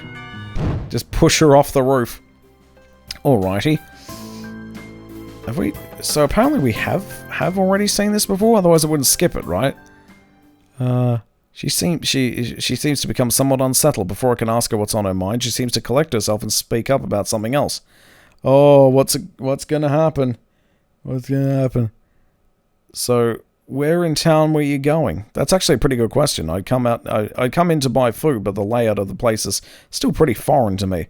I had intended to just wander around and see what I could find, but with the sunset already approaching and nightfall not too far away, that doesn't seem very wise. Yeah, I think I have seen this, actually. Yeah, we go to the fake 7-Eleven, then we hang out with Lily and all that, and then we talk about our condition, don't we? I'm not in a very good condition. I are dying. There we go. Not in very good condition. There we go. And we've already done that as well. Okay. Oh, here we go. New stuff. New stuff, new stuff. Here we go. To my surprise, in a moment's time, her face shows that she comes to some sort of realization. Oh my god. I think we're on the right path now. Save game. Here we go. Foot and mouth. That's a disease, isn't it? Bloody hell. There we go. Sure you want to overwrite your save? Yes. Fuck you. Progress saved. I will have Lily if it kills me. To my surprise, in a moment's time, her face shows that she comes to some sort of realization. Wait, so the time when Emmy and you collide in the hallway? I grimace slightly. Her ability to connect the dots quite so fast is unexpected. Yeah, I guess I'm a textbook example of why those rules about running in the corridors exist. That was a lot more dry than I intended. Lily visibly shies away from continuing the topic. While I do want to assuage her concern, I really don't want to dwell on this either. Don't worry about it. I try to offer her a reassuring smile, but then I realize the futility. Without knowing this, Lily smiles at me reassuringly, but doesn't say anything further. Alright. Leaving at the dorms, Rin stops in front of her mural as if lightning struck her. She had been so quiet for almost all of the walk back that I had all but forgotten she was here. Oh, it's Friday, isn't it? Yes, Friday the 8th of June. Oh, this is bad. Bad? Why? I think I'm going to go in a fetal position and throw up, possibly in reverse order. Is something wrong? No, nothing wrong. It's Friday and nothing is wrong yet. The mural, it's going to need to be finished by Sunday, so everything's alright. Do you have any drugs? Or a time machine? Yeah, why drugs though? Time machine makes sense. Why drugs? This is not good. Not good. So she's behind her schedule, recalling she's in exasperation at Rin's carefree attitude several days ago. I don't know what to think. She has left herself open for a told you so, unless she can pull off whatever she needs to pull off by Sunday morning. Rin keeps staring at her mural, looking as mortified as she can. Leave me, I'm going to need to work for a while. I glance at Lily, expecting her to share an incredulous look at me as I roll my eyes. But then I realize she's not one to do that kind of thing. Leave me! We do, of course, not wanting to aggravate her any more than she already is. Oh, there's a churning bad feeling in my gut. Rin sure has a knack for making people feel worried about her. She seems like a person who should never be left alone. Especially with sharp objects. Maybe we should call someone. She sounded like she was going into shock or something. I'm sure she'll be just fine. She's just, how to say... Lily cocks her head a little, trying to find a polite way of calling Rin crazy without calling her crazy. Unique? Yes, a very unique person. I guess you could say that. She giggles at the notion melodiously, nodding in agreement. Sorry about leaving you stranded as you talk to her. I don't really understand her, so I keep my distance. So my guess was right. Lily offers a slight apologetic smile as if she was sorry that her own shortcomings have prevented her from becoming closer to Rin. I'm not one to blame her at all. Lily lets slip a long breath, probably a disguised yawn. I imagine she's as exhausted by all this as I am. I'd better leave now and give these to Hanako. Thank you for the company, Hisao. She smiles very sweetly at me. It feels different than normal, despite the fact that she seems to be smiling so often. Yay, happy waifu. Things are going good. I can't put my finger on what the difference is. It's just different. But I can put my finger on her. Relaxed, I'd say. But that's probably just relief over getting rid of Rin, maybe. Yeah, good night. Say hi to Anarko for me. I will. Good night. Oh, boy. And here we go. Yeah, there's only one more option to pick, and it's the right one. Evidently, you can pick either option, and of the two options, one of you will have you end up with Hanako, and the other one with Lily, apparently. The only difference is at the very last decision point in Chapter Sip Part 2. Pick go for a walk into town there instead of go for... Oh. Okay. Well, we'll end up with someone today, at least. Please. The students roll into class for the Saturday morning session, each and every one of them sporting the tired eyes of people who've worked through the night. Oh, we've already seen this, so we can skip this too. Alrighty. There we go. But why would Lily leave her to her own devices? It seems to be quite out of the ordinary, going by Hanako's reaction. Leaving Hanako alone? Ah, that's right. I think Lily mentioned something about going into town today before Rin bumped into us. I thought of that walk makes me look outside. What? Oh, the thought of that walk makes me look outside. The bright sun and occasional people wandering around and enjoying the afternoon make me yearn to get out of school, or at least do something other than sit here. Giving in to one of my worst vices, procrastination, I decide that history is a subject best studied on a Sunday, or a Monday, or on any other day than this one. I give a grunt as I lever myself out of my seat, briefly debating with myself whether or not to hang out with Kenji. Don't. He doesn't strike me as the enjoying the nice weather type. Yeah. He doesn't strike me as the enjoying the nice weather outside with others kind of person, really. I guess I'll catch up with him later? Oh dear. I don't know what any of that means. I'll give it one last shot. Maybe I'm doing it wrong because I want to... There we go. Oh, detect language. There we go. Oh, here we go. Your mother's panties are washed in the blood of goats. Well, you're wrong. She doesn't even wear panties. You're thinking of someone else's. Oh, dear. The blood of goats. It's Norwegian, I see. Interesting. He doesn't strike me as the enjoying the nice weather outside with others kind of person, really. I guess I'll catch up with him later. Changing tacks, I briefly entertain the idea of talking with Hanako, but by the time I look at her seat, it's vacant. She must have left for the library. Well, there's got to be something to do that can kill the time. You could kill yourself. That's one way to do it. There we go. We saved the game now. Let's see. Go for a walk into town, and the other option for Hanako is go to the library, I guess. So let's go for a walk into town. Following Hanako to the library seems a bit intrusive. There was a reason she left the classroom, after all. And that aside, I do want to catch up with Lily. At the very least, I'd like to thank her for looking out for me despite her other, obviously taxing duties. I guess I'll walk around town with any luck. I should be able to find Lily. The exercise will do me some good as well. Walking through the school courtyard to the gate, I give a small nod to a couple of passing classmates, the gesture being returned in kind. Hooray, I'm fitting in. Apparently we've got the ending. Oh, how to reach the good ending. Lily's route offers 6 decision points, which adds up to 64 different paths. Only 8 lead to the good ending, though. That's only a 12.5% chance of success, the lower of the 5 goals.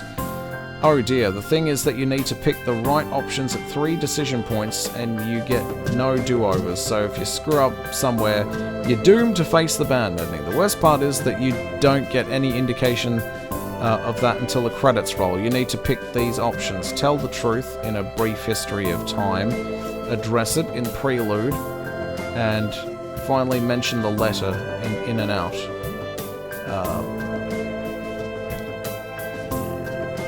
Okay. I don't remember any of those, so they're probably going to come up soon, aren't they? Even from here, the shouts of the sports club members can be heard. From the sheer volume of the din, the track must be packed right now. I remember that Lily said yesterday about being dropped right into the middle of a busy time for the school. While I'm trying to get my bearings and catch up on study that I've missed, everyone else is doing normal school activities, and the feeling of being a foreigner still hasn't dissipated, at least not yet. Well, I guess not everything's bad. This is a private school, and that much is easily noticed when walking around outside. Not only are the school grounds huge, but the buildings themselves are immaculate and quite divorced from a dime a dozen concrete blocks of public schools.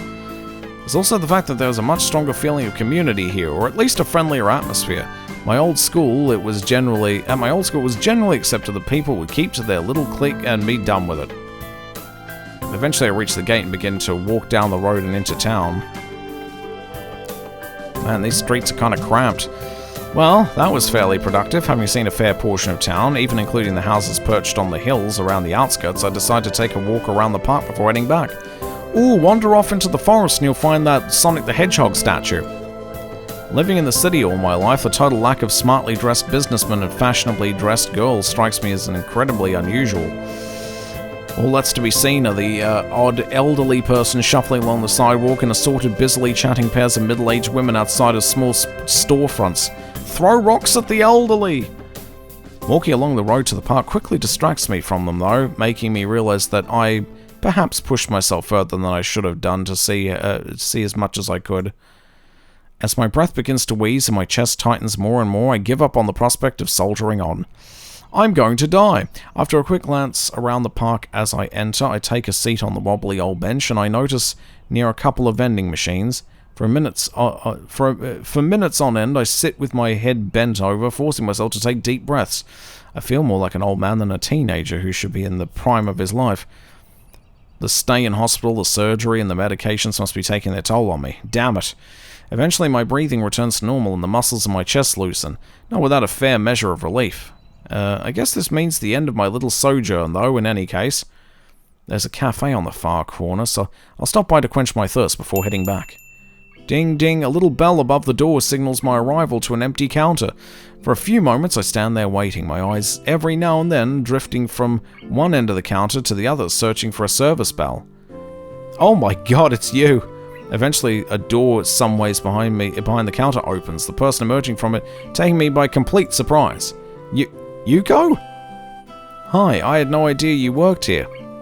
I really have no idea how to address her either, given that she is technically school staff as well as apparently a waitress. Yes, she quickly paces up to the counter before flinging her upper half downwards in an overacted bow. Welcome to the Shanghai. May I take your order? Straight down to business, I see. I don't know. Well, some coffee, please. Yes, certainly. I'll make it right away and bring it to you when it's done. Thanks. Yuko's formality takes me aback. She seems to take her job very seriously. Obeying her instructions, I turn around and quickly glance around for a free table. Considering the cafe seems to be empty, this is a simple task to accomplish. As I walk towards the table adjacent to the window, I notice a flash of yellow around one of the table dividers. Hey, waifu. Sure enough, no more than a glance is needed to ascertain that it's a certain Sato at the table. That said, I don't recognize the suited figure across the table from her. Blonde, fair skin, only a little shorter. She? I think she? Must be a relative? Since the two are all but silent as the suited figure takes a swig from a cup of coffee, I decide to greet Lily. Some part of my coming here was in order to meet her after all. Hi, Lily. Misao? Yeah, nice to see you again. The suited girl looks up, noting my uniform with a relaxed smile. Know each other? I guess. It's as good an approximation of our relationship as I can think of. Care to take a seat? She says this to the air beside me, but the message is clear enough that I take the seat behind her. I suppose some introductions might be in order. Isaya, this is Akira Sato, my older sister. Akira, this is Hisao Nakai, another Yamaku student. Looks like my guess was correct. The newly introduced Akira gives a nod, which I return. What I don't return, however, is the almost analytical gaze with which she looks me over. As she does so, Yuko walks up to the table and carefully places the coffee on the table before bowing and taking her leave. Bye-bye. Gently bringing my hand to the side of the cup, I realize that it's already at just the right temperature to drink. After taking a sip, the flavor turns out to be just as good as the temperature. Coffee has taste? Okay. Yuko seems a lot better at this than being a librarian. I take a good long drink before relaxing into the seat. It takes mere seconds for Akira's examination to come to an end. Apparently becoming quickly bored with the activity, she turns to her sister. So how's school recently? It seems Akira is entirely unconcerned with someone she doesn't know at all, listening to everything they say. Not that I mind. Leaving them to their chatting, I sit back and continue drinking the pleasantly aromatic coffee. Sounds like it's pretty busy for you then. Well, at least I'm not cooking your meals after school anymore. As they talk, I slowly realize I'm entirely unable to gauge Lily's emotions through her eyes, as I would for any other person. It becomes slightly unsettling as I subconsciously focus on that fact. Whoa, so cold. Weren't you just looking for yourself? Weren't you just cooking for yourself anyway? I only ever got leftovers. Oh, that's not the point. Are you managing to feed yourself at least? I can cook without blowing myself up, you know. Mostly. That's... it's fine, it's fine. I need to learn sometime anyway. Lily? Everyone present is momentarily distracted by Yuko, who places a cup of tea on the table for Lily. Oh. Taking the moment to glance at her watch, Akira levers herself off her seat and gives me a quick nod. Well, I'd better be off. It was nice talking to you, Lily. Akira, do you have to... Lily looks genuinely mournful at her sister suddenly leaving. It does seem like she might have the wrong idea. Sorry, I need to get back to work. They'll be on my neck again if I don't make it back quickly. So informal. Akira's trim and tidy appearance would give anyone the wrong impression of her. Bye, Akira. Oh, come on, don't look so down. I'll be around again soon. See yous. With that, she waltzes out of the Shanghai with her hand held high. And then there were two. Maybe if we can get Yuko in on this, it could be even better. Lily still looks pretty depressed, so I try to make some small talk in an effort to take her mind off it. She seems nice. Are you sure the heart problems are the only issues you have? She seems nice.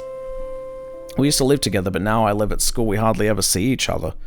Despite Lily having been quite affable, I still don't really know much about her. In hindsight, it's surprising just how much she's extracted from me, really.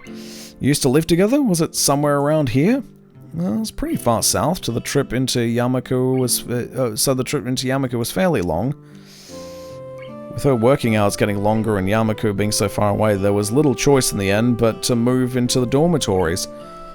Well, that explains the chatter about cooking. Evidently regaining her composure, she livens back up, at least in part. I take it you're better rested now. Sorry? You sound less exhausted than you did when you first came in. Do you know how to pick out my breathing like that? She must have pretty good ears. She's blind, you dipshit. Yeah, ended up walking all over town despite only planning on taking a short walk down here. Reminded me of my thirst from the walk. I leaned forward to take a sip. Reminded of my thirst. What thirst are we talking about here, I wonder? Without further ado, Lily starts on her cup of strong-smelling tea. I guess I better get back to Yamaku. There's only so long I can stall studying for, and... Well, I don't want to get it, and I want to get a good night's sleep before the festival. Standing from my seat, I take the coffee-stained cup from the table. You're leaving? Yeah, you're gonna head back as well? It's getting kinda late. For a moment she pauses before lifting her face over her teacup as if she was looking at me. Yuko, could we have one more coffee, please? Okay, I'll bring it right away. That's not subtle. She gives a short giggle at my frank assessment of her maneuver. It's surprisingly childish and carefree given her otherwise collected appearance. In the end, though, I have little reason to refuse. To be honest, I can hardly say no, all things considered. Giving a manufactured sigh, I take a seat opposite her. Wanting company, then? I'd say that it's more that I was wondering. I see she's in questioning mode again. She does seem to be unusually interested in me, or at least curious. Do you have any siblings? Not exactly an unexpected tangent. No, only child. To be honest, the idea of having someone that close makes me a bit envious. Interesting. I raise an eyebrow, which of course goes unseen. The short silence communicates the question well enough. It's just that others have said the same thing before. Before she was never blind. There we go.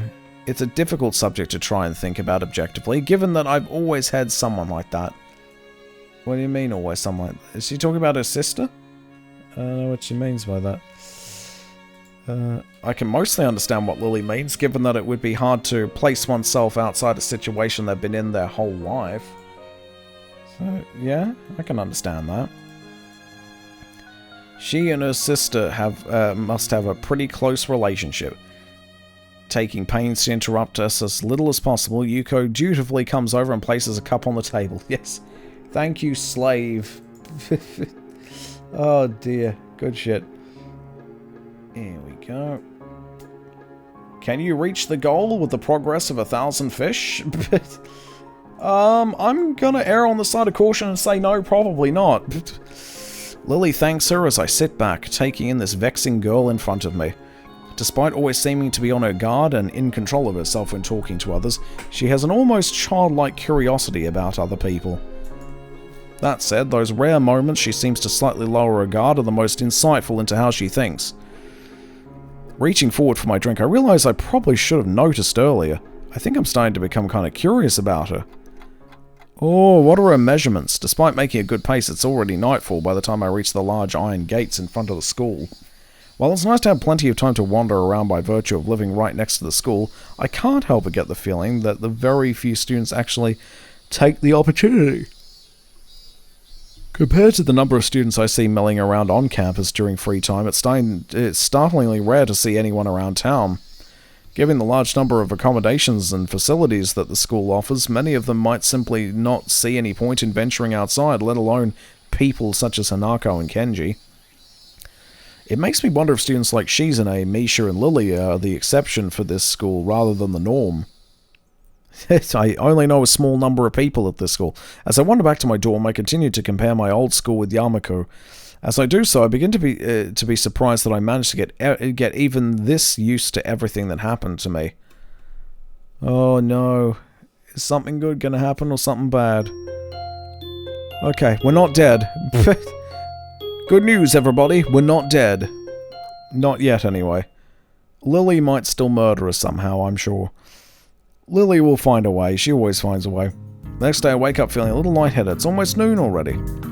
Oh, we can skip this because we've already seen it.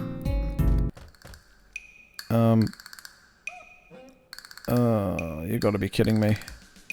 Oh, wait, new dialogue. Good. I don't know, I'm pretty hungry, so I thought I'd get some food first and check out the attractions. Your class project seemed pretty cool, and I gave a hand with it, so I want to see at least that one and chat with Lily, I guess. Speaking of that, don't you have any obligation for the project?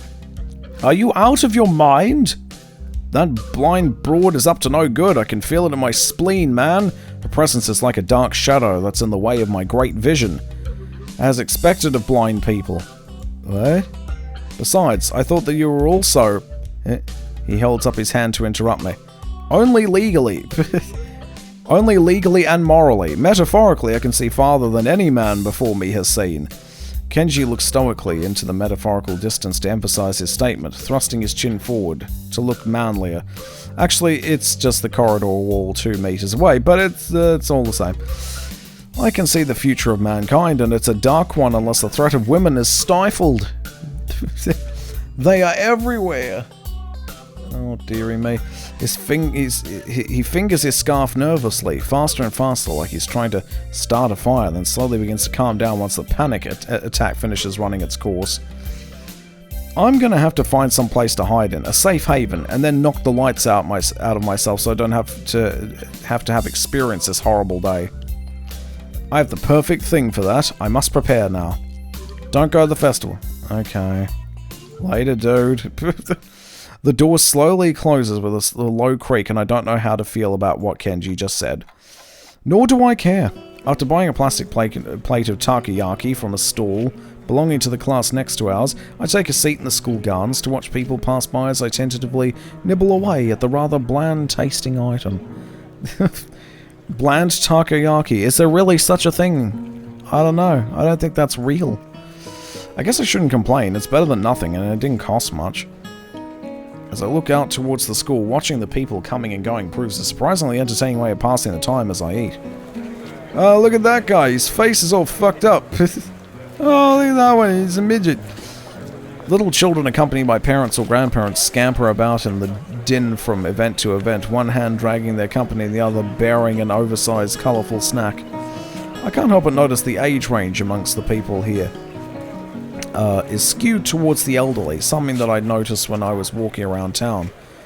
This must be one of those towns where the only people left are those that lived here their whole lives and ardently refused to leave, and those wanting to live out the rest of their days in one of the increasingly few tranquil places. I guess that also it goes away to explaining how conservative Yamaku's school culture seems to be.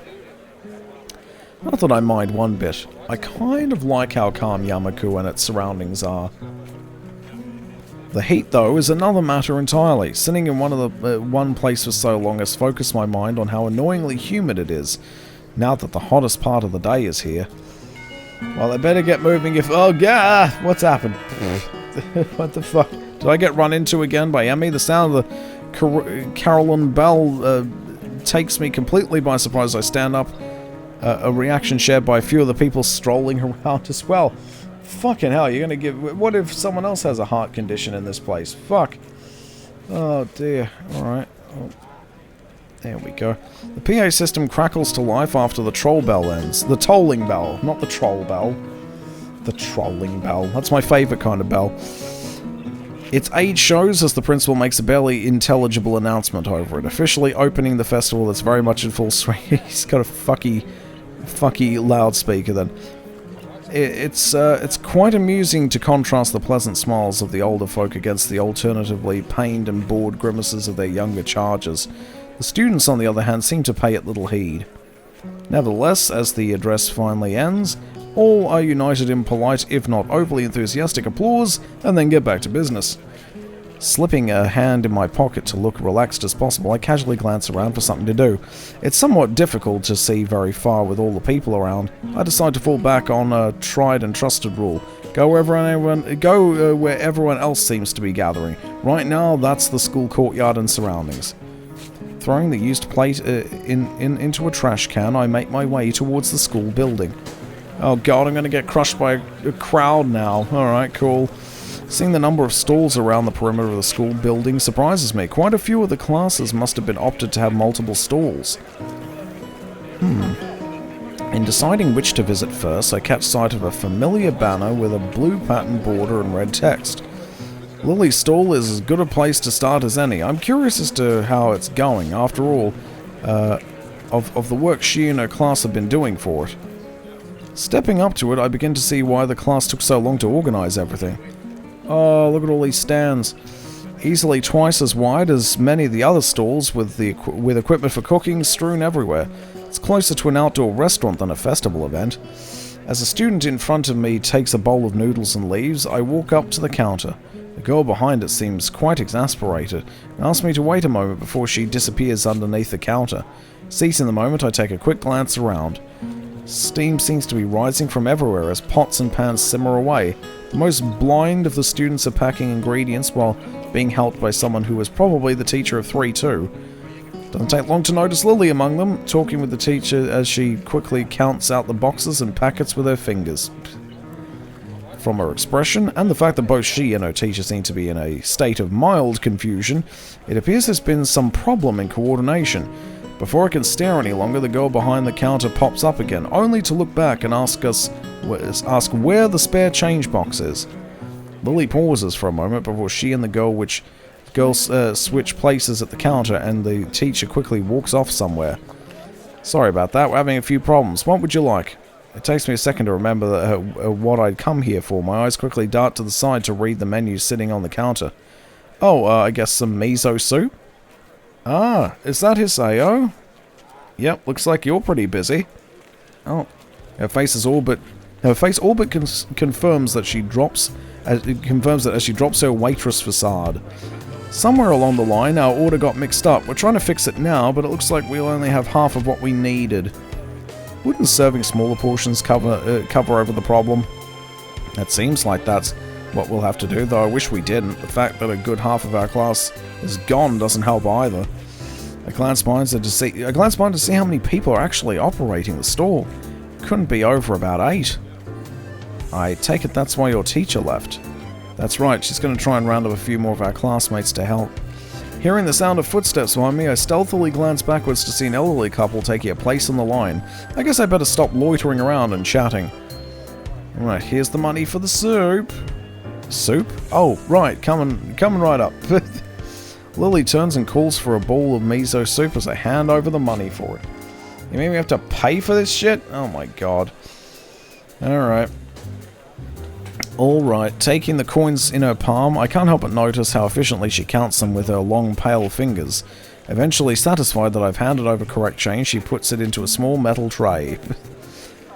You can't shortchange us, arsehole. I may be blind, but I can count money well enough. It isn't long before the soup is made and carefully handed to her, after which she turns and subsequently passes it to me.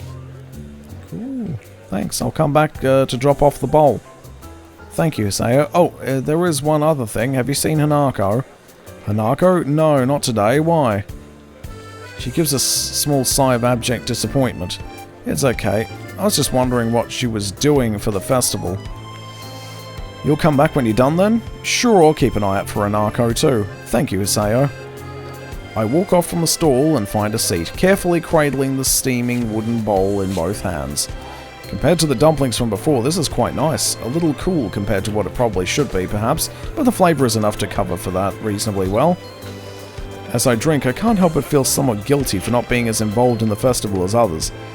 It can't really be helped, considering I was dropped into the school only a week ago, but it still weighs heavily on my mind. That and the fact that a few students don't really seem to be enjoying the festival as much as the visitors. Eventually I finish my bowl and leave for the stall to drop it off. Considering that there seems to be no line at all, I take my time walking up. It seems the teacher's mission paid off. There are now over a dozen students helping, and much of the unpacking has been done.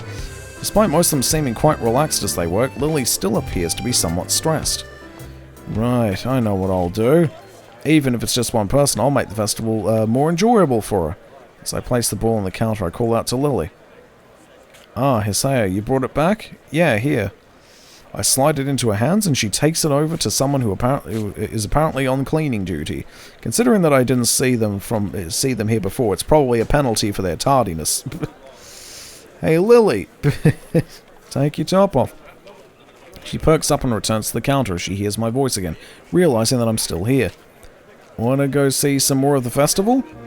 She puffs her cheeks disapprovingly. It looks kinda cute, but in complete contradiction to her usually reserved nature.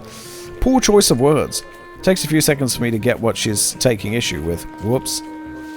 Oh, I didn't mean to. Lily giggles at me, exposing her teasing for what it is. You're still not used to the school, are you? She got me. Still, I kinda need to stay with our stall. It's taken until just now to get everything unpacked.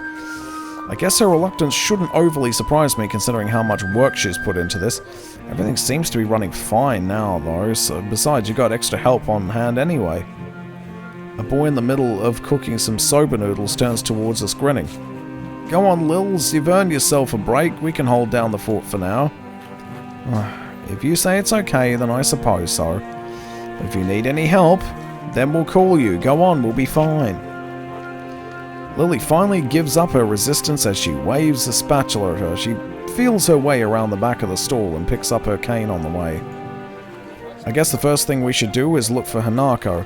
Lily seems kind of worried about her, and I doubt she'd be the kind of person to enjoy milling about in crowds like this all alone. So I guess we should search for Hanako. Where to first? The both of us go quiet for a moment to think. Maybe she's in her dorm room? Oh, if she's gone full Sayori, that's going to be hilarious. If she goes full Sayori, I mean, she probably won't, but who knows, she might. She might. There we go. Oh, hang on a tick. Just give me a tick. I just have to... Here we go. Just have to move some things around. I doubt it. She doesn't keep too many things in there, so she'd have nothing to do. Alright. Ah, the library. As good a place as any to search for an avid reader, I suppose. The library it is. We'll check there first, then. Alright. Aside from the muffled sounds as the crowd seeping in from the outside, the inside of the school seems almost deserted. Oh dear. Well, that's a bit creepy. That's a little worrying. In order to make sure everyone had enough room, I guess all the events here were organised to be held outside on school grounds. They're definitely quite large by any other school's standards. Oh, there we go. I'll just pop that there. It's nice and quiet in here, isn't it? Yeah, much nicer than the hustle and bustle outside. Oh god, why does this place look like The Shining? We take our time and slowly walk through the first floor of the school, eventually reaching the stairs to the second floor. There we go. I can't help but notice how Lily anticipates every door and obstacle, her cane remaining still and her hands skating along the hallway railings. You really know the school well, don't you? She smiles and nods straight ahead. I've been here for a few months now, so I know where everything is. Everything, huh? Do you know where the broom closet is, winky face? The dorms still trip me up, though, sometimes. I haven't been there as long, and they're not as well laid out as the main building. If I'm remembering right, they used to be unused buildings before being renovated and used as dormitories? Well, that explains why the male and female dorms look different from the outside, and why their rooms seem kind of unusual for sleeping quarters. I'd assumed they'd been living in the dormitories since she began attending the school, but now I'm reminded of what she said yesterday. That's right, you mentioned that before. I'd assumed that most of the students here lived in the dormitories once they enrolled. A lot of them seem to, in any case. Lily's expression becomes somewhat harder to read, my question evidently touching on a delicate point. Well, how should I say? Everyone has their reasons. Something tells me that one of those reasons is Hanako, hence her tiptoeing around the answer. My own predicament is yet another such case. I guess it's a choice everyone here would have to make for themselves, or in my instance, have made for them. Okay. It can't be helped, I suppose. At least Yamaku itself seems like a nice place. It's good to hear you say that. I thought you were coming to dislike it. What about you, though? My reversal of Lily's statement takes her by surprise. I've been here for a while, so... Well, it's not that. You just seem pretty depressed about Akira is all. What's with that look? Akira's taken. Sorry, Hiseo. Lily never sees how fast my palm meets my face at her sly accusation. Hey, I was worried about you. That's no way to respond to concern. While she gives an amused grin, we round the corner to the hallway and enter the library. Oh man, she is so cock-blocking us. She's so gonna do it. As we do so, it isn't hard to spot Hanako, considering that the room is completely devoid of anyone else. Given that there are no staff around, I guess there's no need to heed the usual library rules. I call out to her, "Hey, Hanako." Hanako is here? As she hears our voices, Hanako's head flicks up from behind a book, probably the same one she's been reading on Friday. Hiseo? Lily? Just thought we'd drop by. Lily just managed to escape from the noodle store with a little help. That wasn't really an escape. Hanako gives a small giggle, briefly surprising both of us. I just thought that Lily might not be enjoying the festival. Well, now we can enjoy it together, right? Well, the two nod happily before we set out to the library and towards the festivities. When is this going to be a threesome? Oh, I hand over some change to the girl behind the counter and take the 2 styrofoam cups of tea. I try to accentuate my bow a bit to cover the fact that she's quite obviously deaf.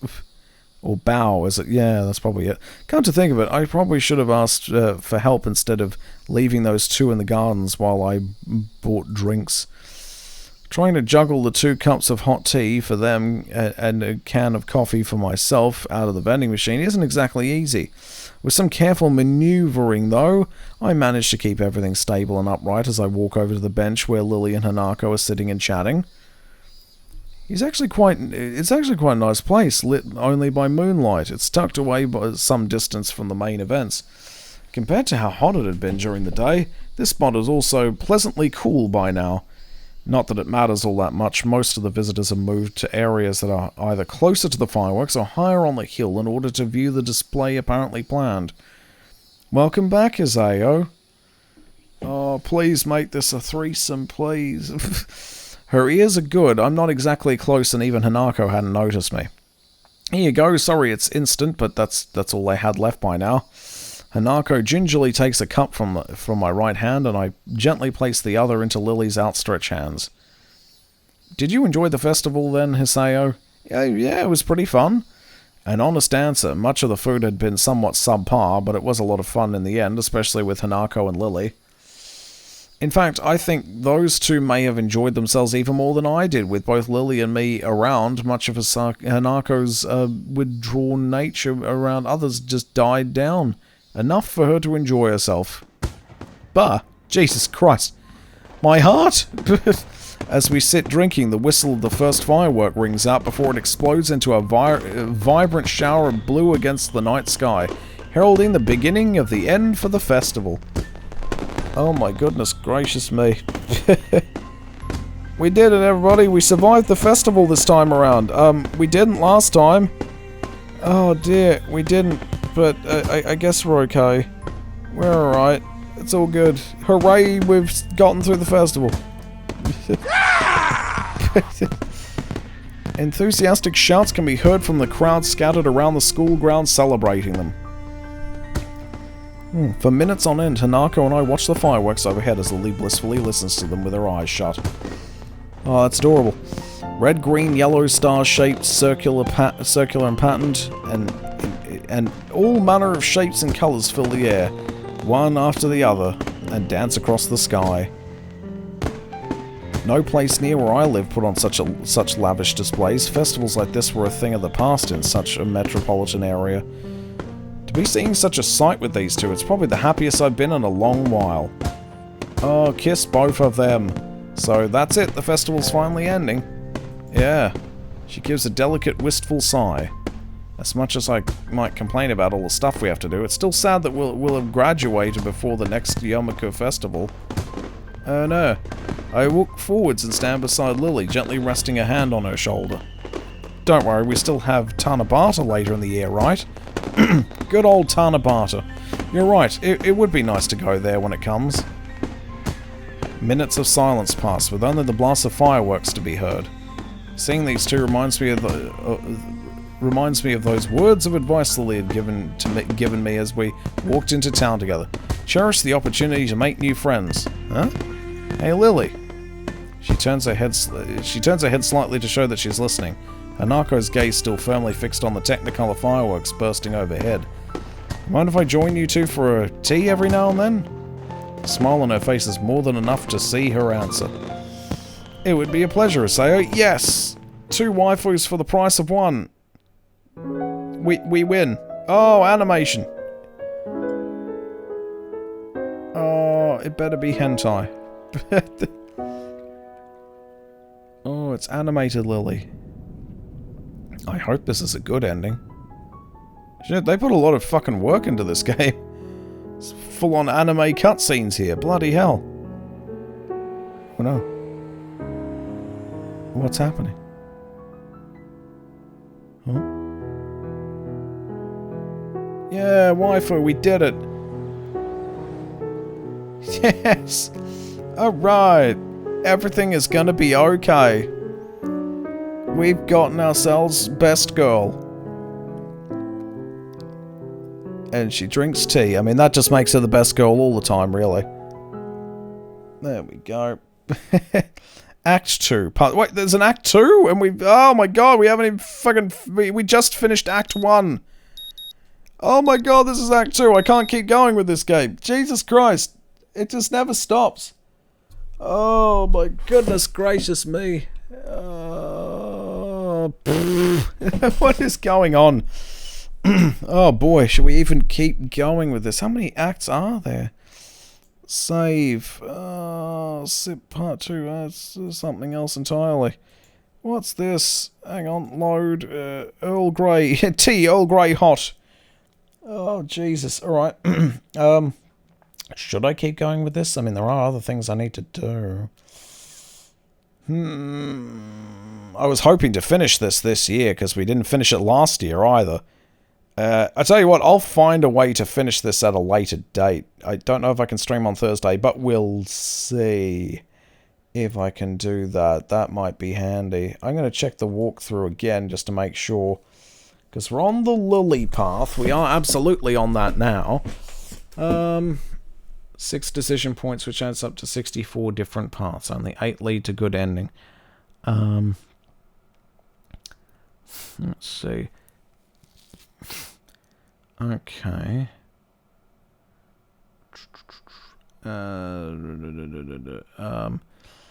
If you screw up somewhere, you're doomed to face the bad ending. The worst part is that you don't get any indication of that until the credits roll. You'll need to pick these options.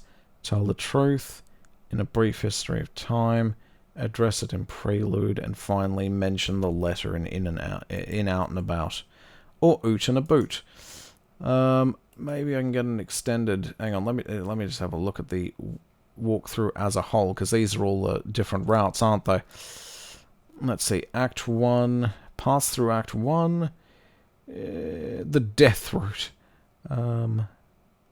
Path through Act 1. Let me just have a look at that.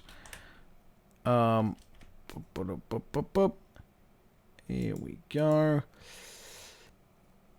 Okay, path through Act 1. So, it depends on where you go with it, I guess. Wow, there are so many ways to die in this game. So many of them lead to death, it's not even funny. Okay. Path through Emmy's route. No. Let's see if I recognize anything.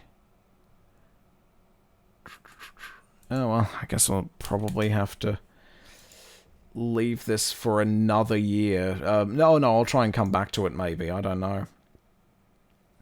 We will see, though. We will see. I don't know. Should I keep going with this? I mean, it entirely depends on that. I don't know. It depends on things. I'm not sure. I can't decide. Oh my god, go away. Yeah, no, I guess I'll just leave it here for now. But yeah, no, I mean, we've got a save for Earl Grey. I mean, that's a great save. I mean, I'm long overdue for snacky time. I mean, the stream is almost fucking over, and I didn't want to just stream this game, just this game, because that wouldn't be, yeah, that's not what I wanted to do anyway. Boom, off you go.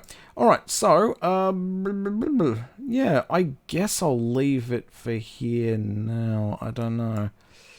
Yeah, I'll just leave it as is for now then, and I won't let it linger for a whole other year. I'll try and get back to it at some point later on. Oh, hang on. How do I quit out of the game? That's load. Return. There we go. Oh, God. This game just does not want to end. It just goes on forever. Oh, no. She's so sad. Are you sure you want to quit? Oh, hang on. Before I do that, main menu. Do I get any new stickers? I do. Oh, we made it to Act 2. There you go. You get the Act 2 sticker and everything. Alrighty, so there you go. That's, oh god, part 2 of God knows how many parts this bloody game has. Way too fucking long. Part 2 of Katawa Shoujo done, and we still haven't gotten a waifu yet. This is ridiculous. But I do have to move on to other things. So, there you have it. That was part 2 of Katawa Shoujo. It's a thing that exists, and I, for one, am relatively happy that it does. I just wish it would stop being a thing soon. I want it to be over. It's fine. Fuck you. I'm done. I want to go home.